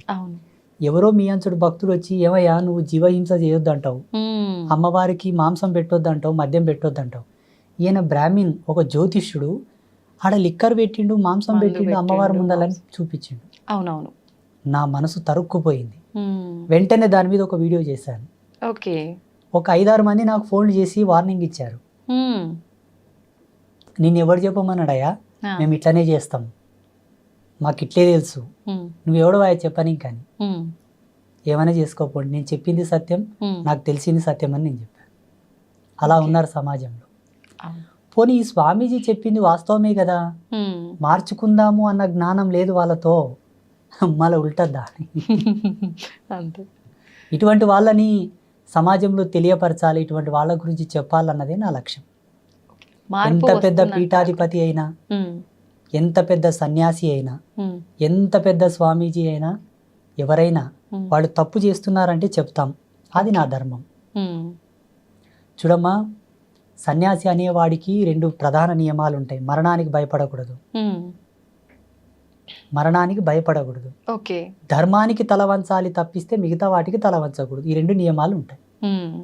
మొన్న కోవిడ్ వచ్చి, కోవిడ్ విడి వరకు నేను మాస్క్ పెట్టుకోలే, శానిటైజర్ వాడలే. చాలామంది పోలీసులు, చాలామంది ఆఫీసర్లు వచ్చి స్వామీజీ మాస్క్ పెట్టుకోండి అన్నారు. చూడప్ప, నేను కుట్టే బట్ట నేను కట్టను. మేము సంకల్ప త్యాగం చేశాం. కుట్టిన బట్ట కడితే మా తపస్సు తగ్గిపోతుంది, మా వాక్కు బలం పోతుంది, నేను చనిపోతాను కానీ మాస్క్ పెట్టానని చెప్పాను. ఇప్పుడు సన్యాసి మరణానికి భయపడితే ఆయన సన్యాసి ఎట్లా అవుతాడు? మీకు నాకు తేడా ఉండదు కదమ్మా. అందుకే నేను మాస్క్ కూడా ధరించలేదు. నా సత్యం ఉంటే వైరస్ నాతోనికి రాదు. రాలేదా గురువు గారు? నో. నా శిష్యులకు ఎవరు కూడా నేను కోవిడ్ వ్యాక్సినేషన్ వేయించలేదు. That's very dangerous. అదొక పెద్ద ఇది వ్యాక్సినేషన్. దానివల్ల చాలా సైడ్ ఎఫెక్ట్స్ కూడా ఉన్నాయి. అది నిజమే అంటారా? అక్షర సత్యం. కానీ అంటే డాక్టర్లు అంతా రీసెర్చ్ లో తేలింది అలాంటిది ఏం లేదు. డాక్టర్లే సత్యము, వైజ్ఞానికమే సత్యం అయితే ఇప్పుడు ఎర్రగడ్డ మెంటల్ హాస్పిటల్ ఉన్న వాళ్ళు ఎందుకు బాగా కావట్లేదు చెప్పండి? ఆ మెంటలిజంకి ట్రీట్మెంట్ లేదా? దానికి మందులు లేవా? దానికి ఏం థెరపీస్ లేవు అసలు. మళ్ళీ ఎందుకు బాగా కావట్లేదు? ఇంకా ఒకరికొక జత అవుతున్నారు ఆడ సరిపోవట్లేదు హాస్పిటల్లో. అంటే ఇప్పుడు వైజ్ఞానికం ముందుకెళ్ళినట్ట, ఆగినట్ట, ఇంకా కనిపెడుతున్నట్ట? ఆగిపోయినట్టే. ఇంకా కనిపెడుతున్నారు. ఇంకా కనిపెడుతున్నారా గురుగారు? కనిపెట్టలేకపోతే ఇప్పుడు బ్లడ్ క్యాన్సర్కి ఎందుకు ఉమ్. ట్రీట్మెంట్ లేదు ఇంకా కంప్లీట్గా? మరి కనిపెడుతున్నప్పుడు అన్ని ఎక్కడికక్కడ అంటే కంట్రోల్ అయిపోవాలి కదా గురుగారు? కేసెస్ అన్ని విధాలుగా పెరిగిపోతున్నాయి చూడమ్మా, ఉన్నాయి కదా. సైన్స్ ఎప్పుడే కానీ ఒకతో ఆగిపోతుంది. ఉమ్. సైడ్ ఎఫెక్ట్ లేని సైన్స్ లేదు, రాదు, ఇక ముందు కూడా రాదు. ఉమ్. సైన్స్ ఒకటి కనిపెట్టిందంటే దానికి విరుగుడు ఇంకోటి తయారయ్యింటే తప్పకుండా. ఓకే. కానీ ధర్మం అట్లా కాదు. ఉమ్. సనాతన ధర్మం ఏం చెప్తుంది తెలుసా? హిందూయిజం ఉమ్. 100% దెబ్బ తగలకుండా చూసుకో, ఓకే. 100% రోగాల బారిన నీ శరీరం పడకుండా చూసుకో. ఉమ్. ఫస్ట్ నువ్వు ఇక్కడనే జాగ్రత్త పడు. ఉమ్. పోయి ఆ గుంతల పడ్డ తర్వాత ఎక్కుతావో ఎక్కవో, నేను ఎవరైనా లాగుతారో లాగరో, ఉమ్. ఎందుకు తలకాయ నొప్పి? అవును. అందుకే ధర్మ ఈజ్ గ్రేట్, సనాతన ధర్మ. నిజంగా చాలా అదృష్టంగా భావిస్తున్నాను గురుగారు మిమ్మల్ని కలవటం. మీ మాటల ద్వారా మంచి చెడు, అసలు న్యాయం ఏంటి అన్యాయం ఏంటి, మన సనాతన ధర్మం ఇంకా కొంతలో కొంత మంచి మార్గంలోనే వెళుతుంది, కొంతలో కొంత ఏదైతే చెడు మార్గంలో వెళ్తుందో అది మార్చటము, తెలియచెప్పటమే నా లక్ష్యం అని మీ మాటలన్నీ విన్న తర్వాత నాకు చాలా సంతోషంగా ఉంది గురుగారు. మిమ్మల్ని మీ విలువైన సమయాన్ని మాకు కేటాయించినందుకు థ్యాంక్ యూ గురుగారు. శుభమస్తు. శ్రీమాత్రే నమః.